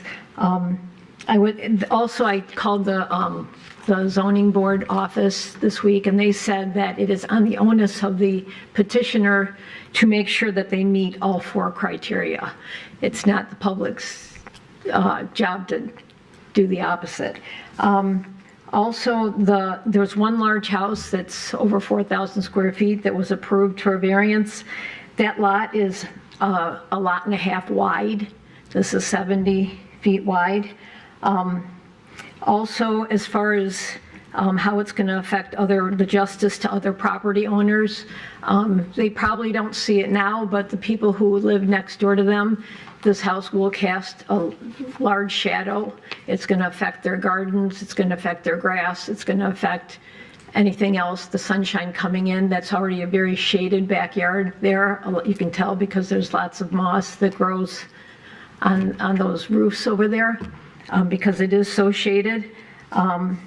Also, I think in the last meeting, the petitioner said that the 3-car, and he can clarify this, the 3 cars, one section was going to be used as a workshop, not for 3 cars. And I don't see that as we have more than 3 cars. We have 4 cars now, and we have a 3-car garage. Also, I mentioned at the last meeting that back when we bought our house, we built a garage, we wanted to adhere to all the variances. We wanted to adhere to the guidelines, so we didn't go for a variance. We built our garage according to what was allowed. And then when they came and we had a plastic shed that was 3 foot wide, they told us that we could not have that plastic shed on our property, that it was not code. So we've come a long way since then. Also, I walked the street, and there's approximately 6 to 7 houses that could possibly, if they were sold, they could possibly be considered tear-down houses by today's standard. So if you agree to the 5,000 square feet for this house, you can plan on down the line, there's going to be about 6 or 7 other people just on Lexington wanting this variance too. Also, the petitioner is a builder in Royal Oak, to my understanding, and he was well aware of what he was buying and how many square feet he could build. Thank you. Thank you.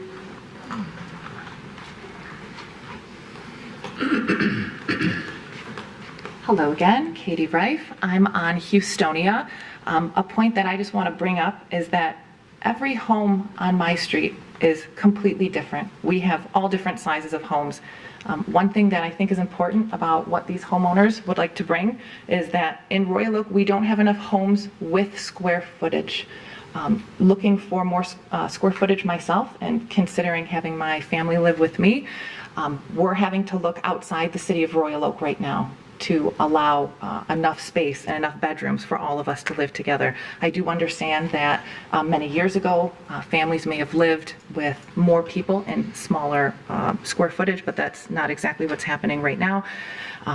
My neighbors who have lived on the street for 20 or more years, I find that they're more opposed to growth and change and feel that their opinions maybe carry a little bit more weight. I think that all of us are equally important. I just heard a lot of that tonight. And as far as justice to the other property owners, this new home will be taxed at the current rates, which means this gorgeous home that's going to come in here is going to have more city tax dollars, which could help with some of these issues that the current residents on that street would be struggling with. I'm not saying it's a direct correlation, but I think that this would be incredibly positive. Thank you.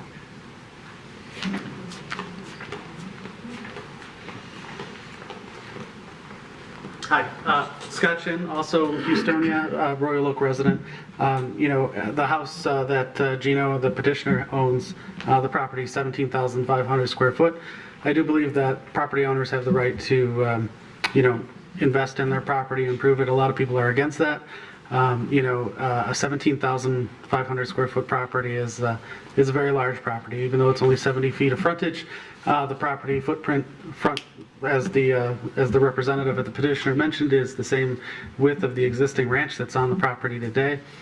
So you're not talking about an increase in footprint, but you are talking about a much more beautiful building than a building that's now 76 years old, and that does improve the quality of life in the building with newer building materials, and again, as my partner had mentioned, improves the tax base for the city as well.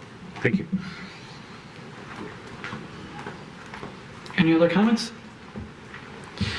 Going once, going twice. All right, close and bring to the side for discussion and/or motion. Mr. Wolf.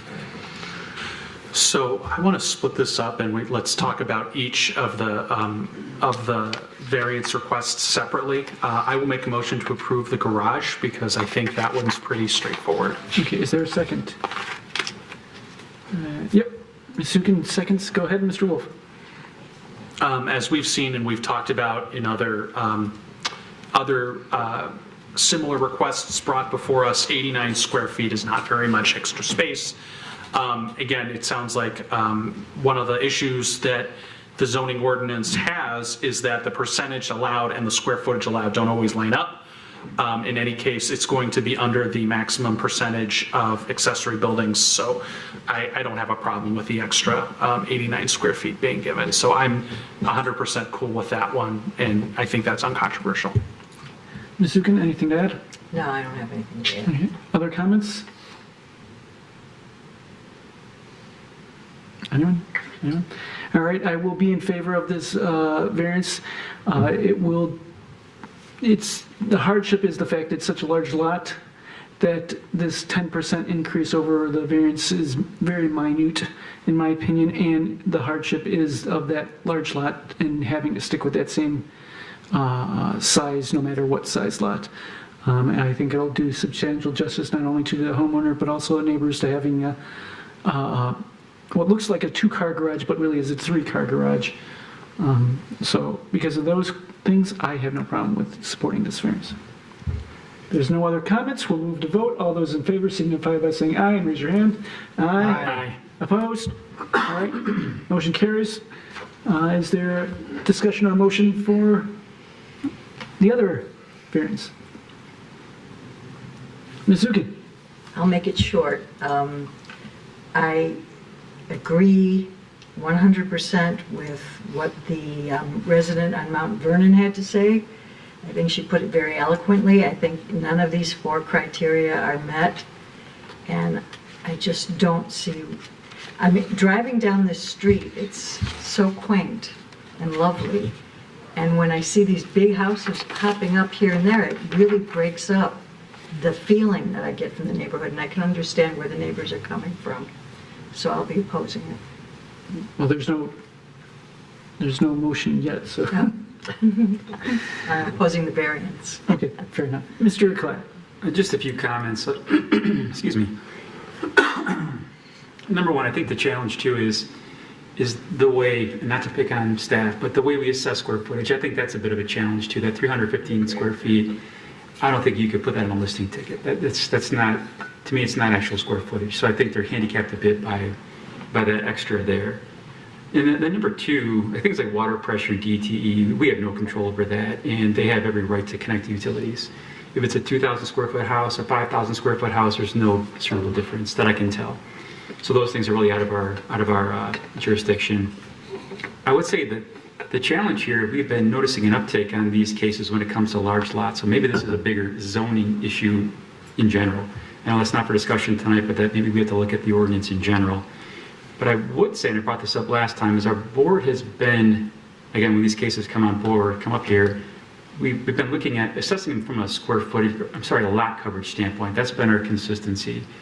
And when it comes to 30%, they're significantly under that from a large lot standpoint. What are we, 17% here, give or take? So, across, over the course of a year or two, we've been pretty consistent with our vote when it comes to that. And Mr. Cowan did mention, I look back, because my heartburn last month was the width of the lot too. We had a case on Hendry that was a much larger lot, again, same square footage. But I did look back and I found that home on Irving Street, similar situation here. And that lot was 80 some odd feet. So very similar to this lot, and that one was approved as well too. So again, I just want to point out that our board's been pretty consistent when it comes to assessing these lots from a lot coverage standpoint if they're in the large lot district. Mr. Langweber. I understand the lot coverage issue, and largely that's being determined by the depth of the lot in this case. So if the lot is another 50 feet deep or so, that percentage changes. But the perspective from the neighbors and the city, the street and the street frontage, that's not affected whatsoever. And so I think with ultimately the city's going to have to wrestle with these large lots, but I think the setback issues are important. And the mass of this house, when you look at it up on the street and kind of the narrowness of it against the side, really surprised me how tight it is to the site. And you would think that okay, how do I get a lawnmower or something past the house, and you've got 5 feet or whatever the dimension is. Granted, the garage passes through, so functionally that's not an issue, but just visually I think it is an issue. And it is changing the character of the street, and it's something that I think is a concern.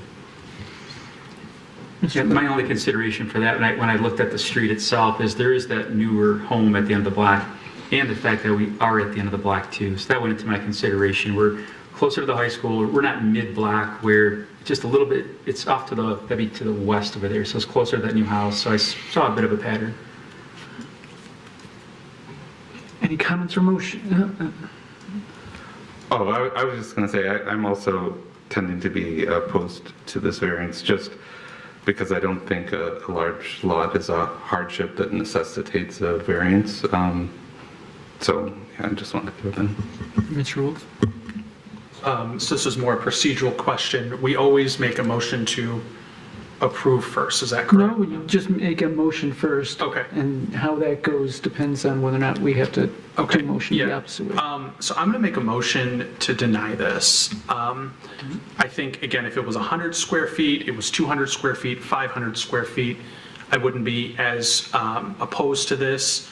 I did ride my bike down Lexington, not recently, but last month, and I did notice the lot and a half on the end of the street that was built. So I just, again, I have no problem with somebody building what they want to build, but if the law says 3,500 square feet and you're asking for, let's call it 1.5 times that, there's something missing. And I just can't support that just based on the zoning ordinance. I agree with Mr. Klatt and my colleagues that have said that it might be an issue with the zoning ordinance, but that's not why we're here. Is there a second for this motion? Mr. Reddy seconds. Okay. Any more to add to yours? Mr. Reddy? No, I think Mr. Wolf laid it out pretty well. We've had several comments from the neighbors saying that it would not do justice to them, so that's also a consideration. All right. Other comments? Mr. Gavin? Historically, I've been in agreement with Mr. Klatt on these, but with the width is really just giving me a lot of pause. I think and I apologize, I forgot your name, you're our newest member. Mr. Langweber. Mr. Langweber. Mr. Langweber made a great point with respect to the narrowness of this lot, and you know, you could change the depth of it a whole bunch, you know, and it would still not change the perspective when you're building on a 70-foot wide lot from, you know, setback to setback. It gives me a lot of pause, and it makes me, because it's actually, the square footage is pretty similar to the one we just approved on Hendry. I know we're not doing these on a, you know, it's not precedential, but it's that width that's really getting me. So I think in this case, I am going to be in favor of denying. I'll say that. Other comments? Mr. Moore? Yeah, I'm just gonna say they could build a 3,500 square foot house that wide as well. I mean, one of the variance requests here is not a setback issue. So to me, that's why, you know, it does look a little unusual, but it's not something that I'm taking into my consideration. Anyone else? Well, I actually will be against this motion just because, although I do agree, I think what they're asking for is too much. I don't think, I would be fine if they were asking for something less. This is a large lot. I have no problem with understanding the hardships of someone going on a large lot saying, hey, I have a bigger lot, can I just build a little bit bigger home? In this case, they're going for 5 bedrooms in this case. What happens to be the same width as it is now. So right now there's no problem with the width that's there. You're just making it taller and going farther back. So I don't understand the argument on it making it feel more, taking up the lot more when it's just the same width as it is. But like I said, I'd be fine if this was a lesser, but I have no problem with saying they could get more than 3,500 square feet. Mr. Gavin. Just to clarify, the motion was to deny the motion. The motion was, right, to deny the okay, motion. And So I'm confused on what your position my position is I'm against denying the variance because I would have preferred for a lesser variance request. Okay. Instead of just outright denying it. Okay. That's my position. If that's understood. Okay. If there's no other comments, we'll move to vote. All those in favor of denying the variance as requested, please signify by saying aye and raise your hand. Aye. All those opposed? All right, and, okay, there we go. So the motion does pass, the variance is denied. And that is that. Thank you. I think so. I don't know if you have to. I think so. All right. Now to the new stuff. Yes. Now to new business. Let me scroll down to this because it takes forever now that we have to do this packet like this. Actually, I can just click on this. Case number. Oh, we'll wait for people to leave. They're being allowed. Wow.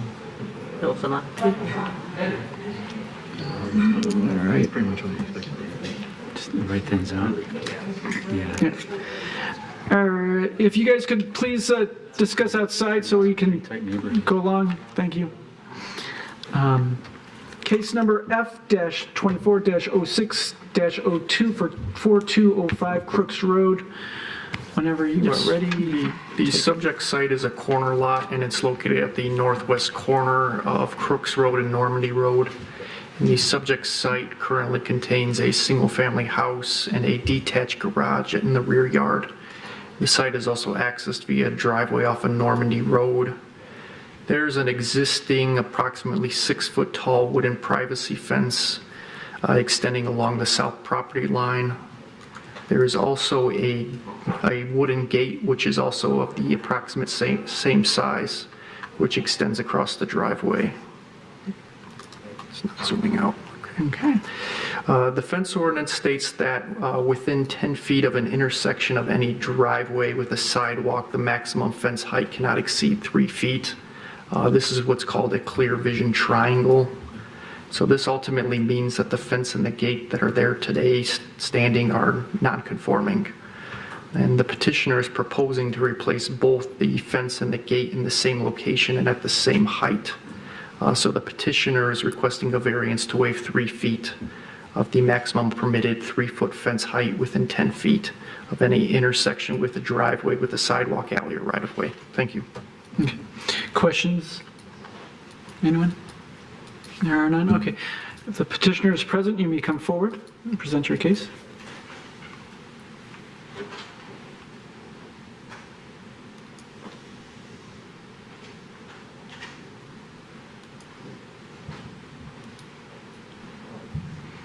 All right. Okay, can you hear me okay? Yeah, you need to hit the button. Yeah, there you go. Is that it? Okay, Yes, perfect. Thank you. Okay, thank you. My name is Susan Berry. I do reside at the property 4205 Crooks Road. I would like to thank the chairman and the board for hearing such a novice as myself for having the opportunity to speak to you all this evening. And I'd like to start out by saying I really didn't anticipate having to replace all of this, except for I'm just trying to fix the storm damage that happened in early '23 when we had all those large gusting winds and hail. It destroyed my property. As you can see, this is an older one from '23, this picture. That's what I was going to point out. You can sit here some if you'd like.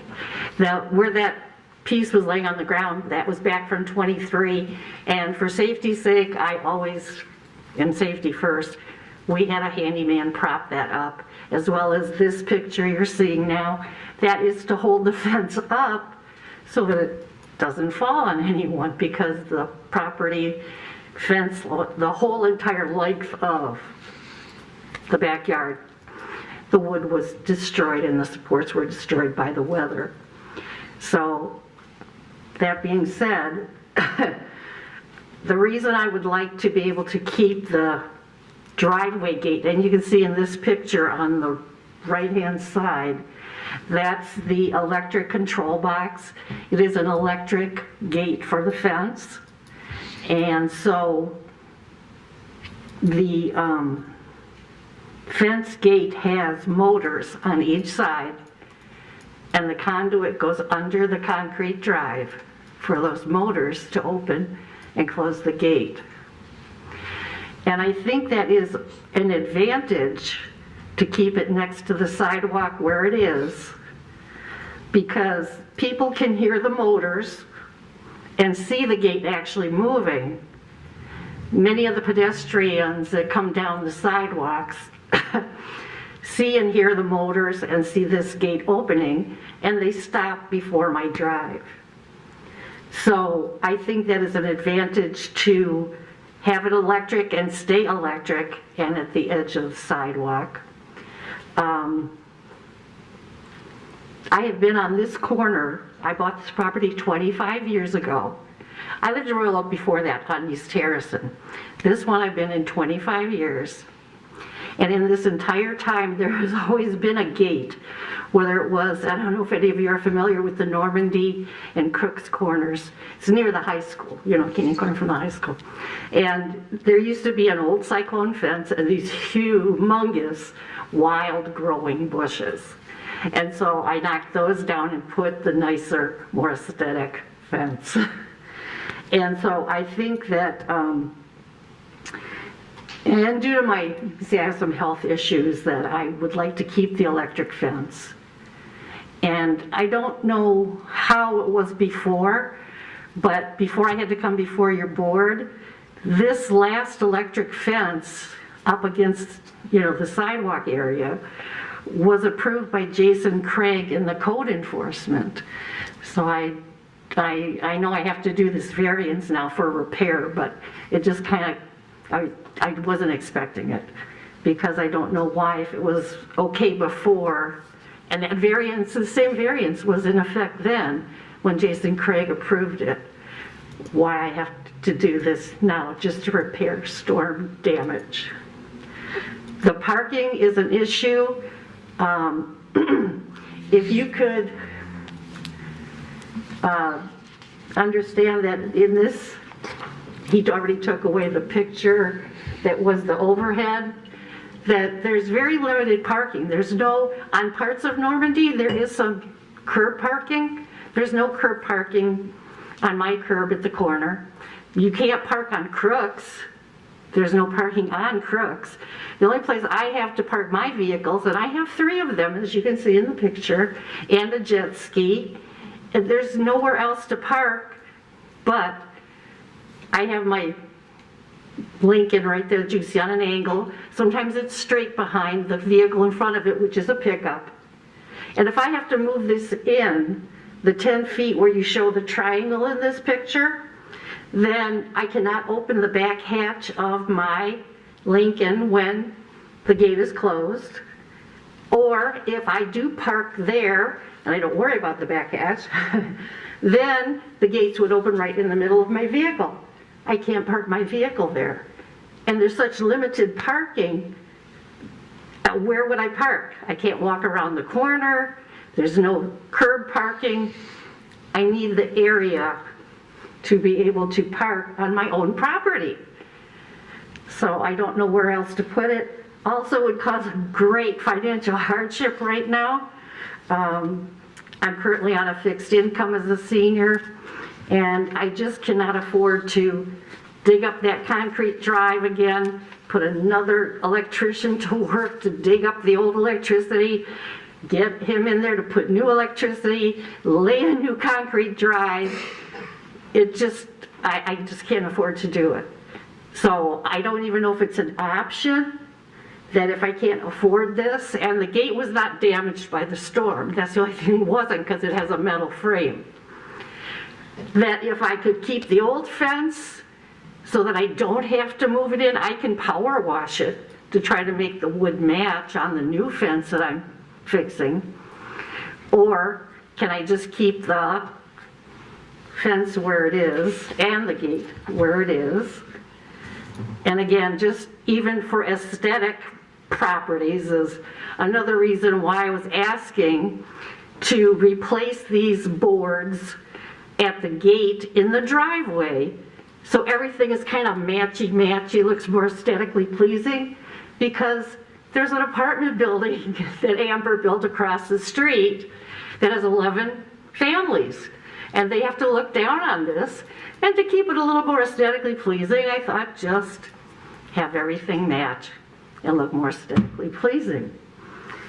So if you want to see some of the other pictures that they put up, and Alex was nice enough to send to me in the emails, I'm not sure why some of the other pictures are there. Did you on the board want to see any of the other pictures that were in the PDF, or do you have any questions about the other pictures in the PDF?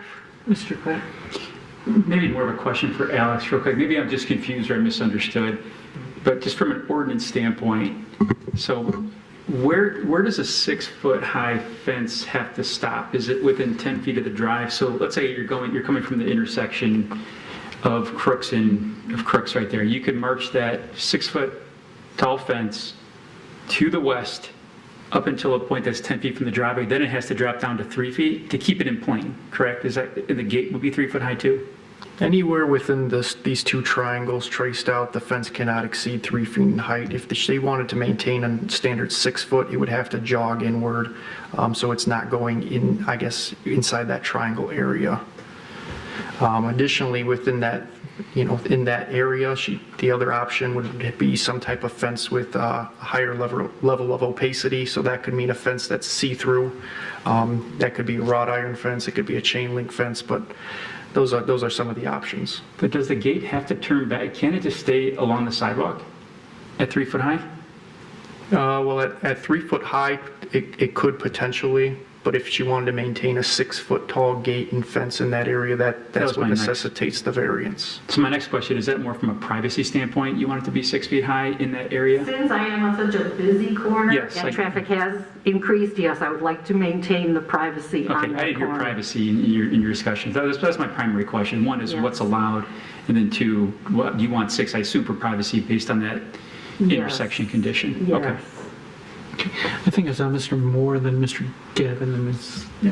Right. No, Mike's been answering now, so. Oh, okay. Mr. Gavin. I actually, because the petitioner raised the point about possibly just leaving the gate alone and just repairing the other sections of the fence, I'd be curious for staff's input on that. If that would even, if she's not affecting the area of the proposed, the gate as it stands right now, but is repairing other sections of the fence, is this even a necessary? It's grandfathered in, essentially. Well, in that case, well, I had mentioned previously that the gate itself was in a non-conforming manner. So I see, from a practicality standpoint, I don't see the point in trying to shrink it down to 3 feet within the clear vision triangles while maintaining a 6-foot tall gate. I guess from my perspective, you would have a variation in height at that point. Right, but if she left that, say that's I don't know if it's 30 feet, but let's just say it's 30 foot, along there. You have the 10 feet. She's not replacing it, To the she's property not line. repairing it, it's functioning right now. So It's everything- functioning and, yes, it does not need repair. If she's replacing everything east of the 10-foot line there and anything, yeah, basically that, and then anything along the back property line, but that's not really relevant here. Sure. So if she touches those, but not the actual gate area, is this even a necessary? Oh, I'm sorry. If she's only touching those things, is this even necessary? If she's sticking east of the gate, and with the required 10-foot, or the east of the driveway with the required 10-foot, and only along the back property line there, if she's only touching those and doesn't touch the area of the gate, is a variance necessary for her to repair those sections of fence? Well, I'm having a little bit of difficulty understanding where specifically you're referring to, but the point of the variance is for her to do replacement of the fence, not only, along the property lines, but as well as within the clear vision triangles. And that's what the variance itself is for. So if she wants to do some sort of modification to what she's proposing within the clear vision triangles, then it would have to conform with fence ordinance standards. But based upon what's proposed, she would like to maintain, I guess, what's currently there in its height, and that's what they need the variance for. Yes, yes. Okay.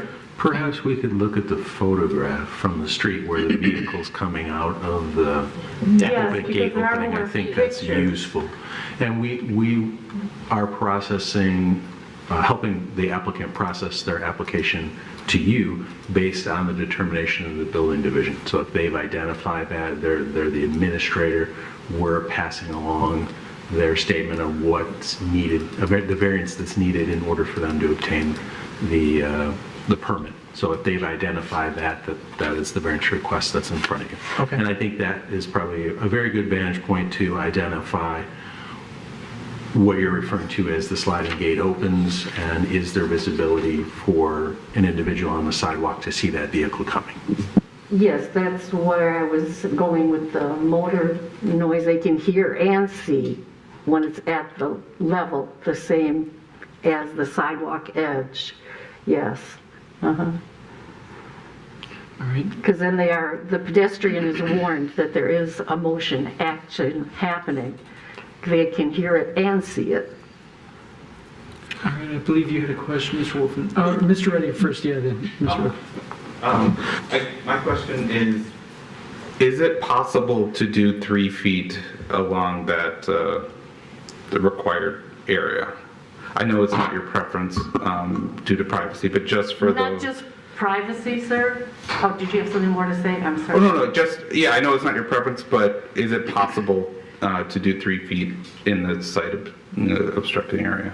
Well, I am, if you notice in I don't know if there's a picture of the gate. This picture that's currently showing is me backing in. I was having car trouble that day. It was the first week of May. I was backing in. I never back in. I never pull out forward. I always pull out backwards, and my car does have the, back up notifications if there is someone or something behind me or next to me.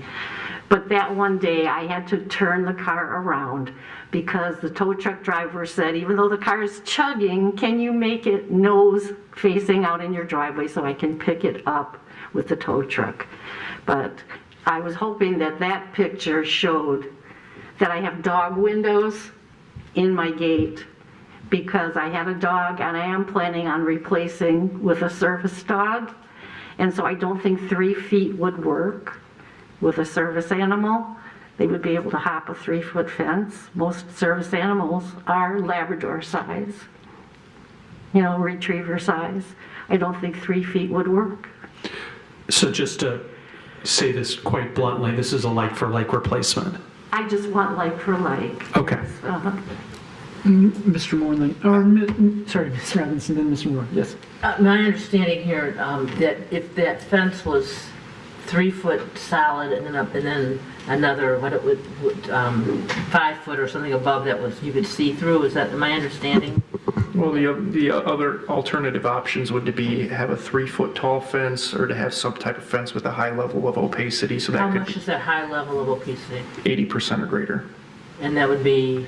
Like a chain link fence or a wrought iron fence, something that can be easily seen through. So it's something wood, it wouldn't be wood on the bottom, I'm thinking like a hatch thing across the top. It's got to be more than that, is what you're saying. I would have to see something specifically to make that determination. Mr. Moore. Have we ever had instances and situations like this? I mean, this is a very busy corner. It's already existing like this. Is there anywhere in the city where we have used driveway mirrors that can show a car coming out of the driveway by somebody who's walking down a sidewalk? May I address Mr. Moore on that? Sure. I have asked for that in the past.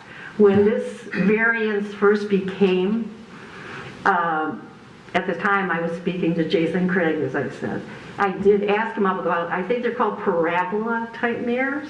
They're curved so you could see things coming from both ways.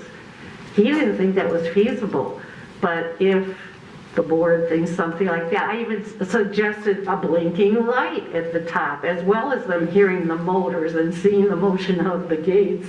What about a blinking light on the top of it as more visual? I'm not a construction expert, I'm but not just a brief search on Home Depot, they're $30 for a mirror versus probably hundreds for this gate. So I'm just... Yes, thank you. I had approached that idea once before with another individual in the city, yes. Mr. Langweber. In commercial areas where you have a vehicle coming out like that, they have an audible signal because you may find, from a safety perspective, somebody's, they may not be, visual, they may respond to audio, or the other way around, they've got a flashing light or something like that. These are commercial solutions when you see a parking garage emptying right over a sidewalk in a city street or a sidewalk. This is a busy area, so I didn't know if you had explored any of those types of things with your fence contractor. Is any of these other solutions been, have you talked about it? I contacted with one that I could afford, Paramount, and they had not come up with any of those ideas. They asked me to talk to you on the board for a variance for meeting the current variance, not, and I'm glad you are. Thank you for additional ideas. Quick question, just to make sure, because I'm getting a little confused. Are you replacing that whole stretch along Crooks, or are you just replacing the portion that's broken, and the portion that's broken does not include the gate? Well, I have to replace a large portion of the fence. That's why I asked if we could show some of the other pictures, showing you that I have on the fifth one down, if you have, the supports. Go to the fifth one down. It shows the supports that are holding the entire length of that fence. Can I pass your pictures around? Oh, sure. I mean, we have them up here, but There, he's putting, that's the might one help there. some of these people. Number 5, they're numbered on the back. Mr. Moore, they're numbered on the back. But still, is it the part that you're planning to replace? Does it include the gate or does it not include the gate? I would like to replace the gate. Okay. If I can do like for like, leave it where it is. If not, I'd like to have the opportunity to leave the gate where it is, as it is. Just power wash it to make the wood look prettier again, because not everybody, I like the gray, not everybody likes the gray. It's a cedar fence, it turns gray. A lot of people even wait for that, they love it. But the wood is not compromised on the gate itself. If it's an option to leave it alone, I'll leave it alone and leave it where it is and just replace the rest of the fence on the west side of my property, the south side along Normandy, and a couple of places that were compromised on the east side toward the front of my property on Crooks. Okay, thank you. Mr. Gavin. Just to follow up on that, it's, so the request before us on the variance is for that plan to replace that section, you know, for the gate. So if it gets denied tonight, that repair question then about that would require you to probably go back to the city and talk with planning again. Yes. About those modified plans. Yes. If it gets denied tonight. Just wanted to make sure you understood. Yes. Any other questions for the petitioner? All right, seeing none, thank you very much. We'll open up public comment. Is there anyone to speak on this for public comment? Going once, twice, 3 times. Okay, we'll bring it back to this side. Motion, discussion and or motions. Mr. Wolf.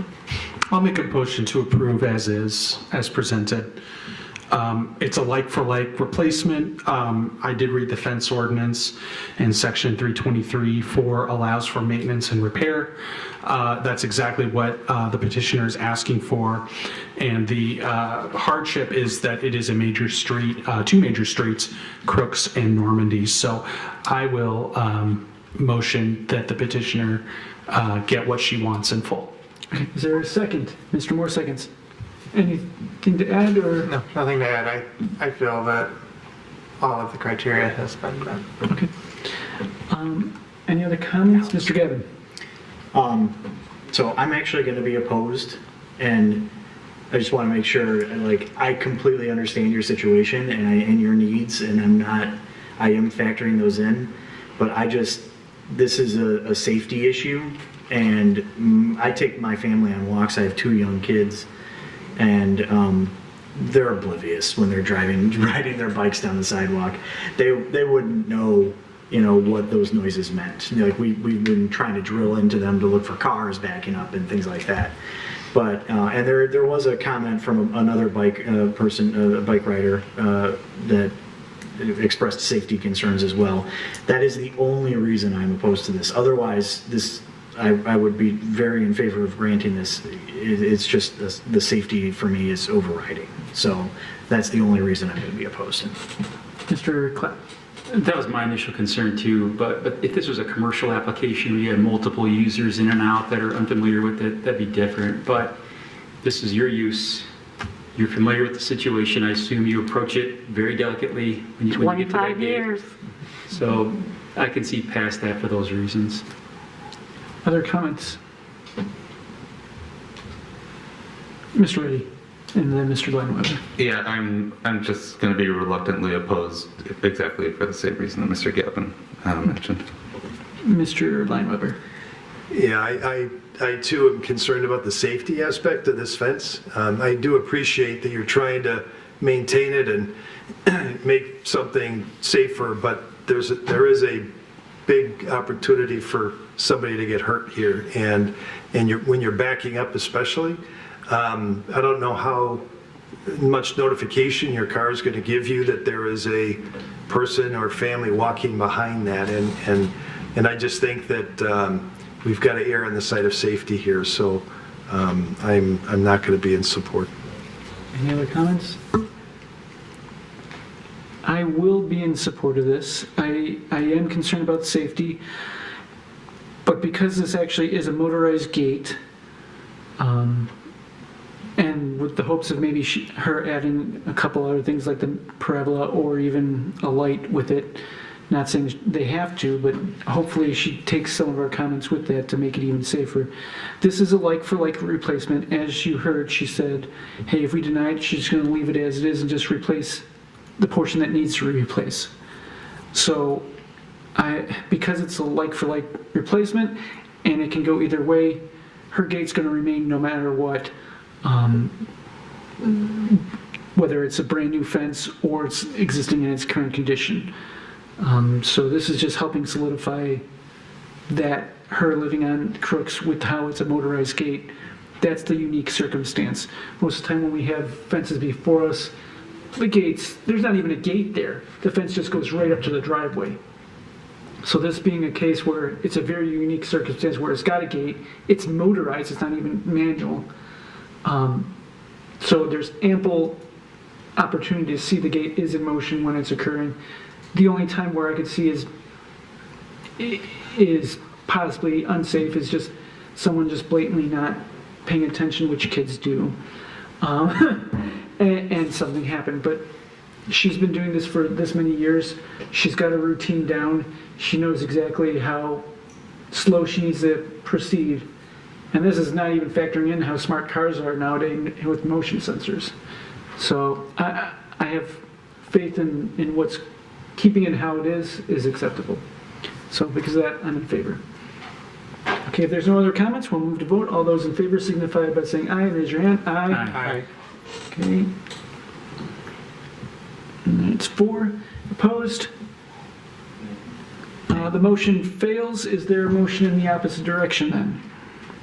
Do we need to do one? Yes, for clarity. Then I will move to deny the variance as requested. Okay, is there a second for that? Mr. Reddy, okay. If there's no discussion, all those in favor of denying the variance as requested, please signify by saying aye. Raise your hands. Aye. Okay. Oh, okay. Go ahead and raise your hands high. One more time. One more time. Okay, thank you. All those opposed to denying the variance, raise your hands. Nay. Okay. That motion carries. The variance unfortunately is denied. If you want to ask more of what you can do, you can ask staff afterwards. And not today, but another day. They'll help. Who do I need to ask? I'm sorry, I missed. Who to ask next? I'm probably sure you can help. I would refer you to the building division. Okay. Building division? Correct. Mm-hmm. Okay. All right.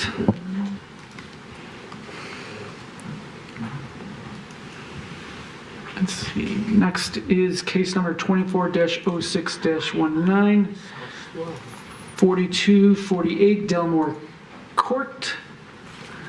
Whenever you're ready, please take it away. Good evening. No, This is sir. He's trying to do my job for me.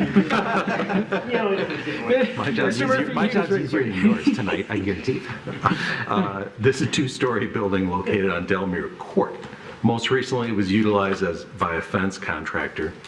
There's a small portion of the building that contains 2 floors of office, and the main portion of the building, it has an overhead door that leads to a 2-story area with a large storage platform on the upper level.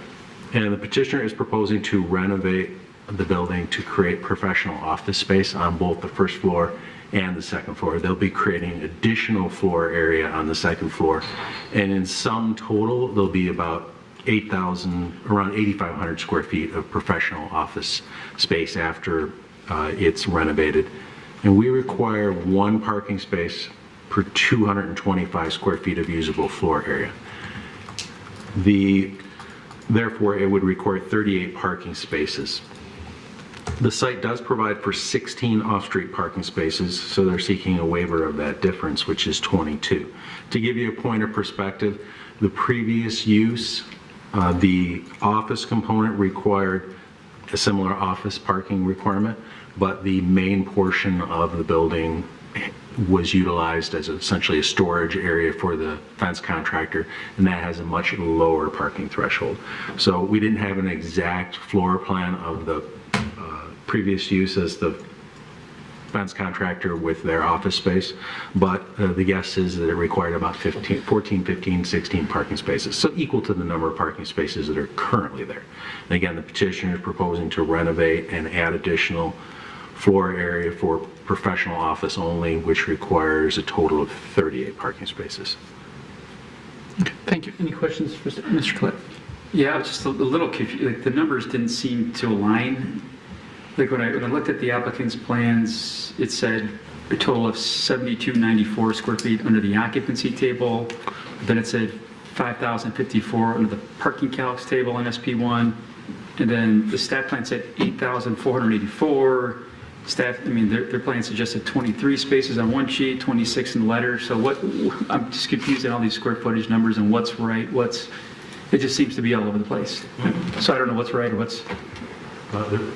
The floor area, we review the floor area and deduct non-usable portions. So under the ordinance, it identifies particular uses within the interior of the building that we deduct from that parking calculation. And we deduct things like storage, utility rooms, restrooms, and that is deducted from the gross floor area to get us to the usable floor area that we've identified, which is, as you noted in the report, the correct number, 8,484 square feet. Now, I'm sure the petitioner will be able to describe to you how they feel their calculation is different, but under the ordinance requirements, that is how we calculate it, and that's how the variance request is determined by staff. Thank you. Any other questions for Mr. Murphy? All right, seeing none, now you may come forward and present your case. Good evening. Mike Gordon from Moisey Gordon Associates Architects. With me is Sean Gardella, the owner of the building. Where this discrepancy came in, when we first calculated, we used the 80% rule to get to the number, and then when we were working with staff, they came back and said, well, no, we do the total square footage, remove those portions. If you look at the plan, we think there's that center section where there's a long skylight, there's a lot of public space there. We show a plan with 26 offices, so we were coming back with the 26 number at one point. So we feel that the variance is really less of the impact. A couple things here is this whole area is in transition. We know the new ordinance is coming. Our offices are right down the street. We were formerly a landscape company. So it, again, we had a similar situation in our building. The corner building, which is the auto spot, we had to get a variance for that for parking. There's a gym that was also given a variance. This is a whole area in transition. So and people are investing money into this area, and the new ordinance, this is going to become the new face of Royal Oak. It's going to become a new center for commerce. So we're very excited that he's coming in to help develop this. He's the one who's taking the risk by asking this. There's no on-street parking, so there will be no impact to adjoining businesses if this variance is granted. You know, the concern would be, oh, people are going to be parking all over the street. There is no street parking. His business model is such that the people are in the field. Even I have a staff of 12 at any given moment. There's only 6 in the building because of remote working, because of that, and he believes that this will satisfy his needs. And in the event that there is a need for more of his staff to be on site, they're used to the kind of construction he does. They're used to juggling cars and manipulating cars on properties. So he's pretty confident. And when I've been at his business, he's already moved in partially, that there's very few people on site. So we think that this is a reasonable request. It's going to be a great investment for the community. And like, again, I just want to emphasize that it'll have no impact on the adjoining properties, because there's always concern that they'll be parking all over the street. They can't. So we think that he's the one who's got the full risk in this adventure, and we wish him well, and we welcome him to the neighborhood.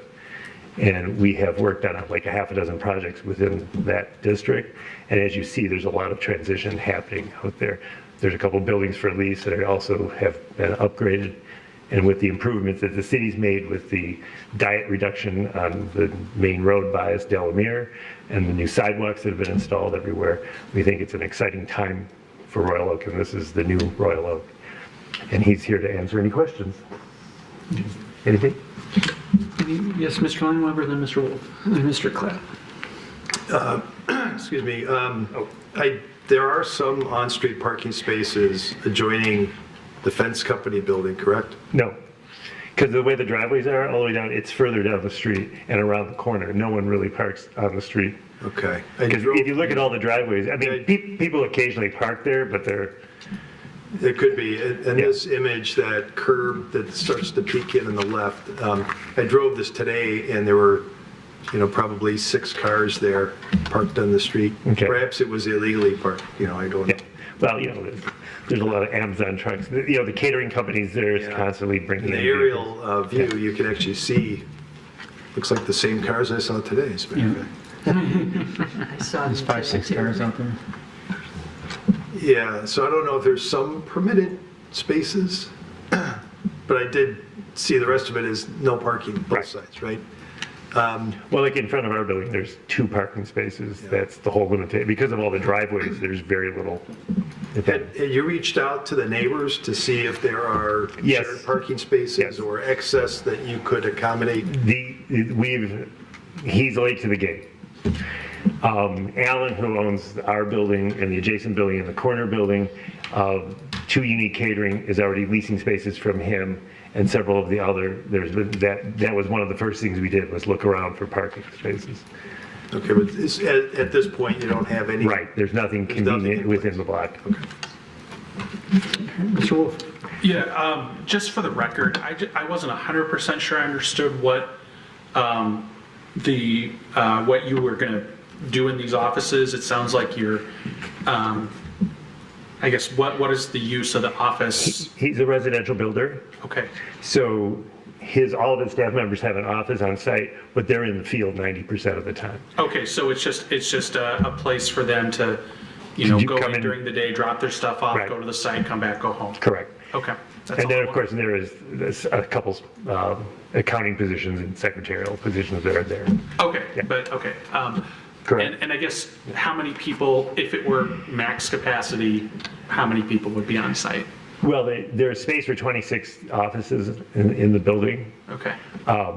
The odds of that ever being, we've discussed this, that I've never seen more than 12 people, 14 people in the building. Okay, yeah, I understood that. I just wanted to make sure I understood that for the record. Thank you. Mr. Clapp, and did someone else raise their hand over here? Yeah, I know Mr. Reddy did. I had very similar questions. I was just trying to get an understanding of, I know the office landscape has changed, over the past few years, obviously, remote working, things like that. Just trying to get a sense of how many people are going to be in the office, how many spaces do you actually need. We went through the same thing with our new office space, so I understand that. But it sounds like you have a lot of people that are in the field working, so they're not in the office. But I assume you have clients coming in too for meetings, things like that. But you're comfortable with the 16 spaces, it sounds like. You don't have anywhere to go, so. Thank you. Sean Gardella of SDGA, and Royal Oak resident, and finally have my office in Royal Oak as well. We used to be in Birmingham as a group, but we employ 3 people are in the office. We're at 20 different job sites all day long. Most of our staff doesn't even come to the office because they don't have a desk job. They're in the field, they communicate with the office staff via text and email all day long. There are calls, of course, that go on. And so the idea behind this building really was to do something more purposeful with it than just have my small company in it. I knew Terry Gladstone, who owned Action Fund for many years. Unfortunately, he passed away. His daughter approached me about the building. They were moving next door to take over the auto spa spot, who moved another one of Michael's clients over to Delamere. It all fell into place in a very short period of time, and it was a really good, beautiful move for us because I've always wanted to be in my hometown, if you will, business-wise, and this was the opportunity. And looking at the building and the parking available, and given the current state of what's going on, the opportunity I saw here was to have a show space for my company. So to Jeff's point, yes, I bring clients in. We only bring in one client, which is typically a couple at a time. There's never a time where I would have multiple clients in the building. It's just not the business model we have. At that time, it basically the 3 staffers that are there on a daily basis, and then myself. And I'm in the field 60% of the time as it is. And so the opportunity here was to create small office spaces, which to me sounds right for basically the climate that we're in, just people that want to get out of their homes, but they're just coming here to do clerical work and things of that nature. And so that was the idea and inspiration behind this. And looking at the overall footage of the building, and obviously, clearly there's a density issue, so we really wanted to limit it, and that's why we created a very large atrium in the center of the building, and then my company basically anchors the end of the building. So the majority of the square footage is actually open public space, and then my company's office area. I think if you look at the plans or study the plans, you'll see that there's a very even split between those two things. And then I'll just leave it by saying, we're targeting small offices, but certainly if there's an attorney or somebody that want more than 225 square feet, there may just be one individual taking up 500 square feet. To Michael's point, the burden is on me to make sure that my tenants have someplace to park. So, the motivation there is to limit the amount of leased offices, if you will, to the amount of occupants that I would have in the building. Because otherwise, quite frankly, as a landlord, I'll just have complaints that they can't park. So that's the idea there. The reality is the property and the building are there. I'm trying to make the best use of it within the guidelines that are available. So, thank you. Any questions? Yes, Mr. Lineweber, and then Ms. Zook, and then Mr. Reddy. Do I understand that you're leasing space? These offices are for lease, or is that just for your business? The idea is if I were to get a variance and to do the construction, then yes, I would be leasing offices. A limited amount. I see. So this in like-minded business, like at one point we had leased a portion of our building to another architect. Right, a sublet, or however you want to. Okay, that's correct. Right. Mr. Reddy. Have you reached out to the neighbor? I think to the south. It seemed like that might be one place where if there wasn't parking, people might go back into that lot. I didn't see a comment from them. So we have spoken, not formally, but just in passing. The reality is if you watch that business on a daily basis, there's semi-trucks that come in and out of there religiously. So it's not something that I would want to offer to a tenant, and they have not offered to lease us any spaces in that area. But thank you, that's a good suggestion. Ms. Zook. Well, my question was regarding your leasing out the property. So what percentage are you leasing out, and what percentage are you going to use for your own business? From a square footage standpoint, yeah. I would say that we would be leasing out, I got to back out the atrium area and things like that. So, About 30%. What's that? Like 30%. 30%. 30% leasing? Mr. Clint. This may have already come up, but again, I know this, like you mentioned, the zoning's changing. Are there any uses that this would park right?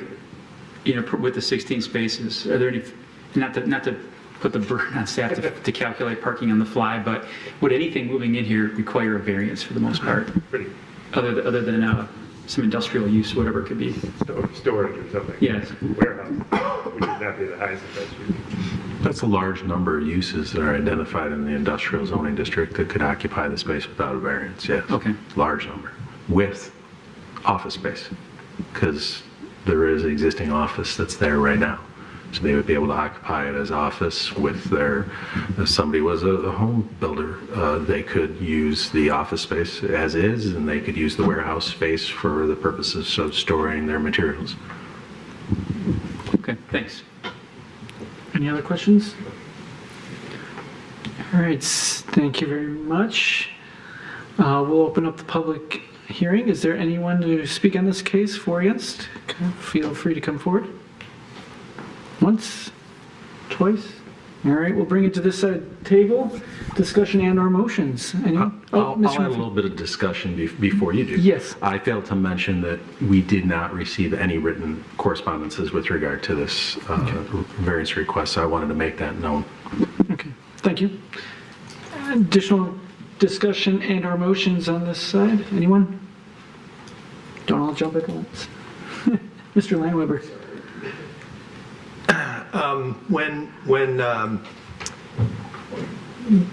When an applicant is looking at a lower intensity use of an office space like this, the variance, though, if it was approved, goes beyond their use and frankly ownership or anything else. It sticks, right? So that's beyond it. So that's something when I look at this that is a concern that, while they may have a low intensity office space use, with the variance, if it were approved, there's other conditions or other situations down the road that could be problematic here. That's all. Mr. Moore. I find situations like this to be a little less problematic because there's only so many spots. There's only so many spots on the road to park on. Again, it's the risk that they're taking. They're all private properties around there. It's not like they're going to be filling a residential neighborhood. It's kind of an industrial zone, and we've had several of these come before us over the years in industrial zones with, sometimes even less parking spaces than this. And so in these types of areas, I'm a little less concerned, because if somebody comes to the business and there's nowhere to park, they're going to leave, or, there is nowhere to park.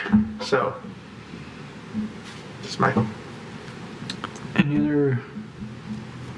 I'll just add on to what Mr. Moore said. There's a cul-de-sac there. It's not like anybody's going to drive into a neighborhood. If there's no place to park, that's your risk.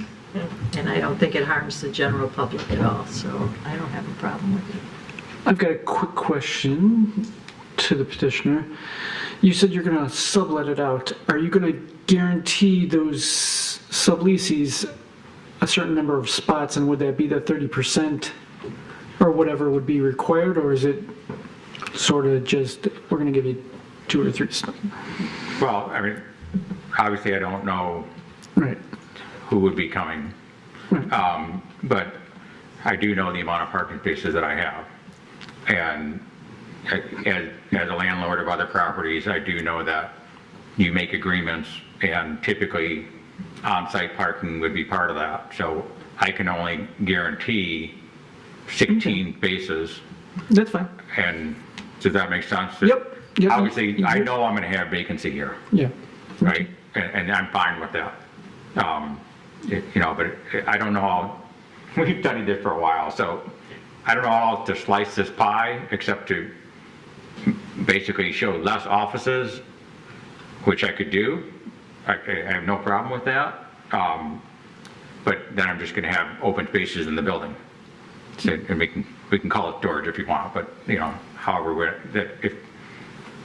do you understand my point? Yep. No, I can totally understand. erase some lines on there and No, say you that answered my question. Yeah, you're going to guarantee spots. Yep. Okay, thank you. Discussion and our motion. Mr. Wolf, yeah, that's right. I'll make a motion to approve this. The other big hardship that people haven't talked about, and I've seen on my I want to say trips out there, is the railroad tracks, of course. So you can't build anything past that because you've got Amtrak going from Chicago to Pontiac. So I also, understand where my colleagues come from about the concerns, but again, it's the only time you're parking on that cul-de-sac is if you're parking illegally, and that's, neither here nor there. So I have no problems with this. Is there a second to the motion? Mr. Klatt seconds, thank you. Any additional things you want to bring up? No additional comments. I think they've already been said. I think it's the risk is on the applicant, right? I appreciate you moving into the building. Seems like a nice use for that space, and the risk is on you. But I understand that. Other comments? Anyone? No one? Well, I too will be in favor of this variance. As what's been brought up before, the hardship is, in this case, the fact that they don't have a whole lot of space and they want to use it, so therefore if they don't provide the parking, he's not going to have a happy tenant, or he's not going to have happy employees, one or two. So it's up to him to keep that water nice and calm and still. Before you vote, I just want to remind the board, practical difficulties. Yep. And the we keep using undue hardship. The practical difficulties here is thank you. They're wanting to use this building as it's already somewhat used, which is offices and storage. They just weren't removing the storage and wanted more office. Do substantial justice to the applicant and neighbors. No one spoke up that they were worried about the parking around it, so obviously they're not concerned whether or not he has enough parking for himself or not, and he said he's going to make sure that he doesn't have unhappy tenants. This is a unique circumstance because of the location in the industrial area and the fact that there's no parking nearby, so they're just with what they can deal with for that space, and the fact that if he's doing it offices, he's limited by the number of parking that's required by offices to do that. And I guess he has a hardship that is sort of brought on by his own wanting this many offices versus more storage, which would reduce the number of parking. So that's where I see, but even with that, I still understand where he's going with, and I'm all right with it. Any other comments?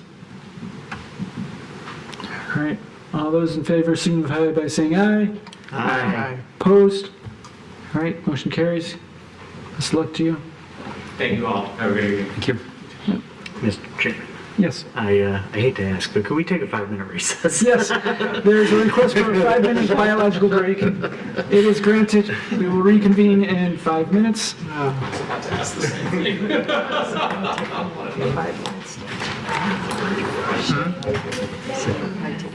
I was wrong. I thought 9:45. The first one. We had 2 more.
to see a fence. We haven't had a fence in front of us.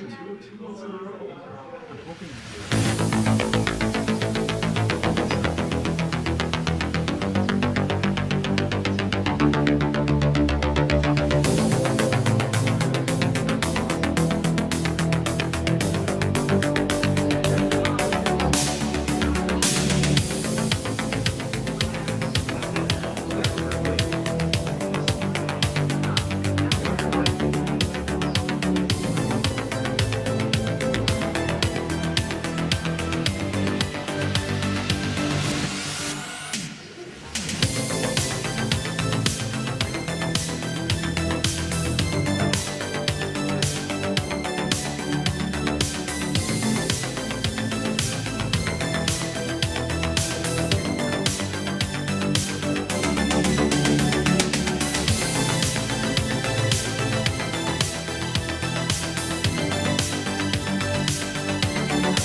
Yeah. Oh, it still takes time to do each one. But I did not. I was like, oh, I could watch it by. This, like to this day, this side was like, so, and this was the second one. Ooh, well, so cheated my bedtime. So, you know, I would say make sure.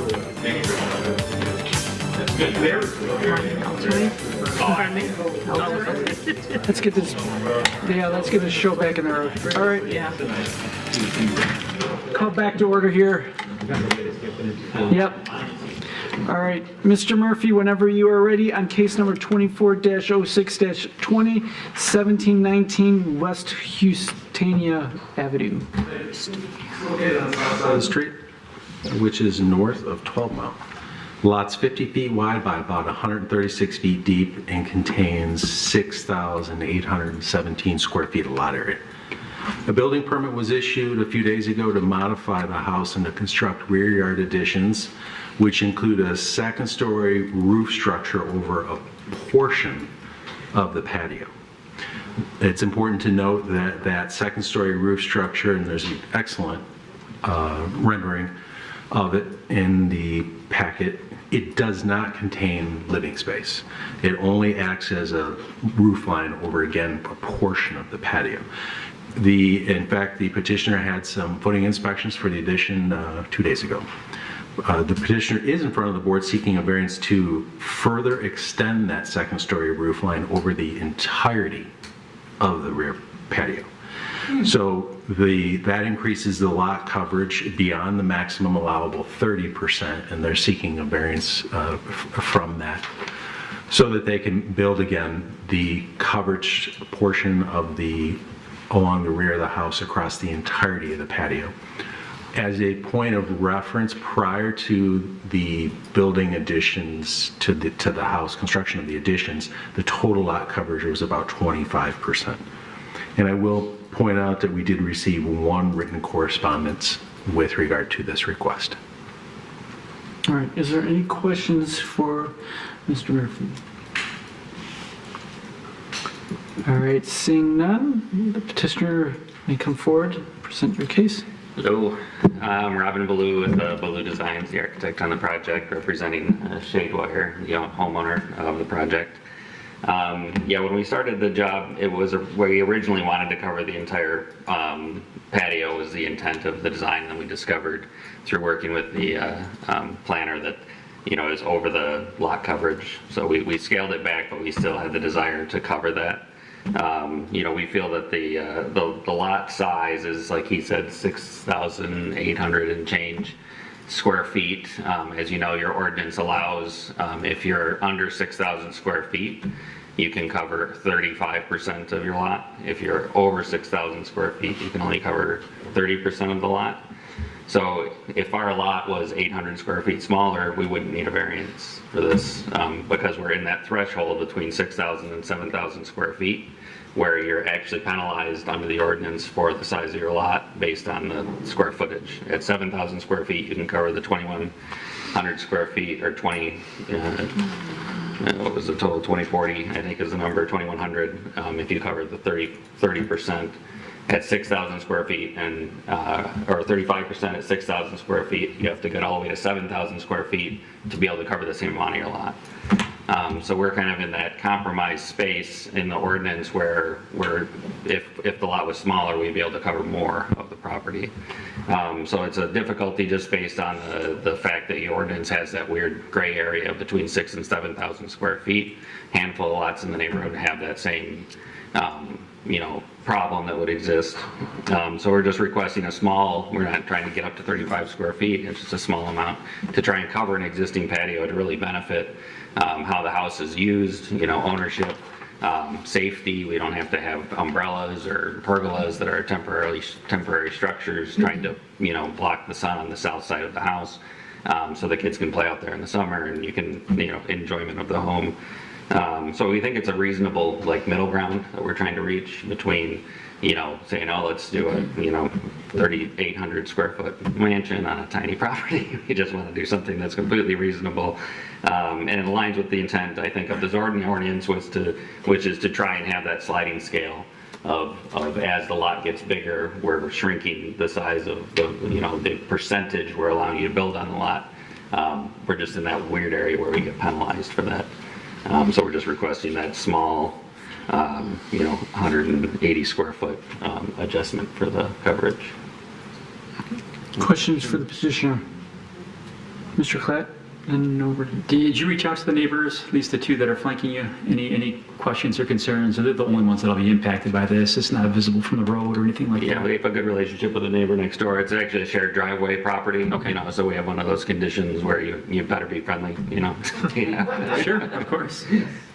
So no issues. There's obviously no one here. It seems like no one here to speak against it. Neighbors over here. Yeah. We're one house on the other side. Okay. You guys are okay? We're very excited. Great.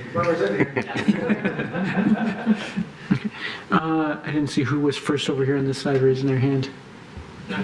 Oh, I thought you did. Okay, Mr. Ready. Have you considered giving 800 square feet to one of your neighbors? Or the city? I'm not even sure that's legal, actually, but yeah, that's a good, It would create an unusual lot condition. Any other question for petitioner? All right, thank you. Seeing none, we'll open up the public hearing. Anyone to speak on this case, please come forward. Scott Shin, neighbor 2 doors down, just here for support of the homeowner, the petitioner. We think it's great that they want to improve their property, and just as the petitioner's representative said, that variance really comes down to that difference in scale, in protecting kind of that area when you go from lot size. And a homeowner doesn't really get a choice in how much of the parcel they buy. There's the frontage part, there's the how much backyard there is, but they never really think like, oh gosh, how does the zoning ordinance work, and then to have a person want to actually invest and not say like, I've been living in Royal Oak for 40 years and aged in place and hate change. They're really trying to make good change, and we recommend that you support it as well. Thank you. Thank you. Anyone else to speak on this case?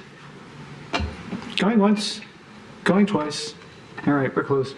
Bring it to the side table, discussion and or motions. Anyone who wants to jump on this one first? Mr. Klatt. I'll make a motion to approve. Is there a second? Mr. Gavin, second. Go ahead, Mr. Klatt. Again, I already stated, again, there's no negative impact here. It's not visible from the public way. The neighbors are in support.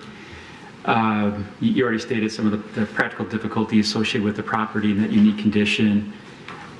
These are very popular features with every home that we design. A loggia outdoor covered patio is a pretty prominent feature, and the size seems reasonable and no negative impact. The good thing too is it's somewhat transparent or hollow. I mean, even though there's a roof structure over it, you can still see through it. So I think that bulk is minimized. Mr. Gavin, anything to add on hardships or? No, we don't talk about hardships. We talk about practical things. You know what I meant. No, I have nothing to add. I think Mr. Klatt summarized it nicely. Any other comments? Okay, once, twice. All right, I will also be in favor of this. I think the practical difficulty, which no one mentioned, is the fact that, well, they somewhat sort of mention of them being in that middle gray area, which causes up, but even the other part is the patio has already taken up that square footage on the lot as it is. All they are is covering it up. So because of that, you're not really changing how much coverage is already done on the lot. You're just giving a cover to it. Granted, if they actually were to enclose it, that would be totally different, making a livable space. But they're not doing that. They're just covering it. So because of that, I don't have a problem. There's no other discussion. We'll move on to vote. All those in favor signify by saying aye. Aye. Opposed? All right, motion carries. Best of luck to you. Thank you. And then we will move on to the final one of the night. Case number 24-06-21, 1526 Forestdale Road. Yes. When you're ready, take it away. The subject site's located on the east side of Forestdale Road within the one-family residential zoning district, and it contains a single-family dwelling with an attached garage. The total lot area is 14,235 square feet. The zoning ordinance, of course, states that the minimum required front yard setback is 25 feet, or the average setback of the two adjacent houses, whichever is greater. The petitioner is looking to propose two separate additions onto their house. The first one is on the north side yard, and the second one is further south, which is adjacent to their front entry door. The property to the north maintains a 30 feet 2-inch front yard setback. The addition to the north will actually be in compliance with the minimum required setbacks. However, the problem lies with the addition to the south by the front entry. That's only going to maintain a 27.9 foot front yard setback, so the petitioner is required to obtain a variance to waive 2.3 feet from the minimum required 30.2 foot west front yard setback. Thank you. Any questions for staff? Once, twice? No questions? Okay. Please come forward. Yeah, it must be you. There's no one else here. So I think... you can wait till you come forward to speak. That's all right. I looked up when I walked. I'm a lawyer. I think this must be the smallest impact you'll look at tonight. This is less than 22 square feet. And if you look at this particular drawing up here, the only encroaching area on the west side addition is that area to the south. It's like 9.5 feet, 2.3 feet out of encroachment. I was approved for this very same drawing twice. And the third time I needed an extension, somebody figured this out. That's what I think. So I get the need for setbacks. I don't completely appreciate the idea of average setbacks, because now it's fluid, and as somebody just mentioned, you never know what's going to apply to you and what's not, because if your neighbor changes their house, it's going to change what you might be able to do to your house. But again, we're talking about less than 22 square feet. Forestdale Road, for those of you who are familiar with it, is really more of a side street than it is a front street. So there are not two adjacent properties next to me, there's just one. And so on my north side, you've seen the property, you've seen where it is. On the south side, it's a fence, and I submitted photos of all this to you. And it's a fence, there's fences all up and down Forestdale Road.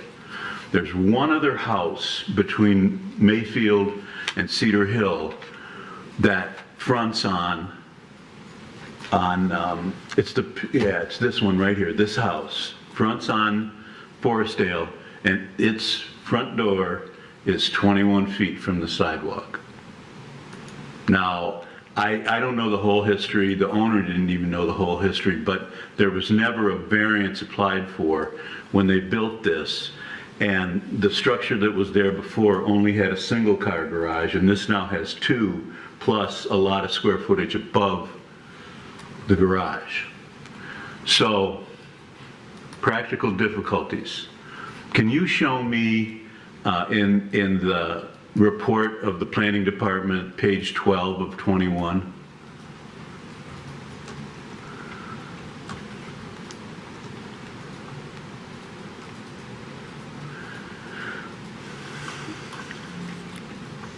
No, you're going backwards.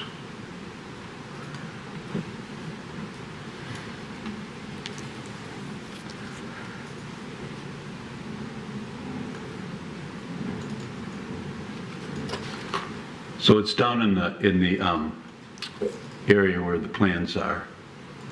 It's page 12.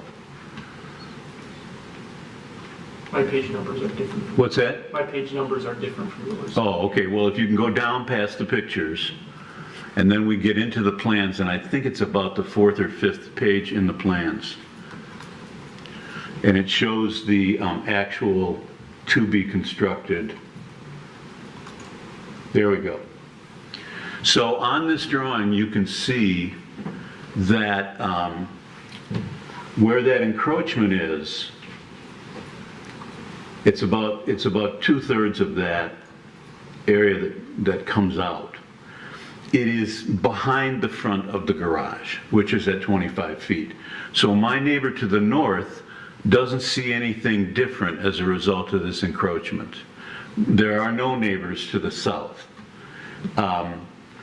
The practical difficulty here is I got approvals twice over 18 months, and I continue to invest a lot in design to get this pantry, mudroom, laundry, bathroom right the way we wanted it.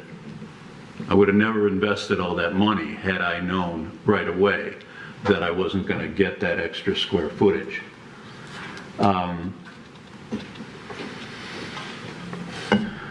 You know, I think that the issue of the average setback hurts me in this instance because there's not a second property on the other side.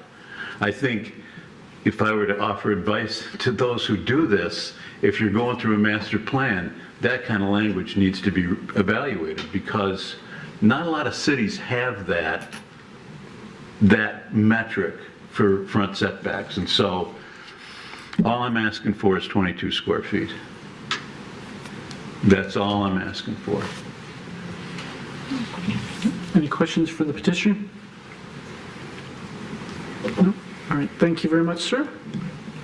Oh, wait, there is one. You snuck one in there. Well, it seemed to me that there's a railroad track behind, right? Yes. So the difficulty is you need to keep your house towards the street because you don't want it. Well, there's that, but if you notice, there's a room behind what is now the pantry, that family room.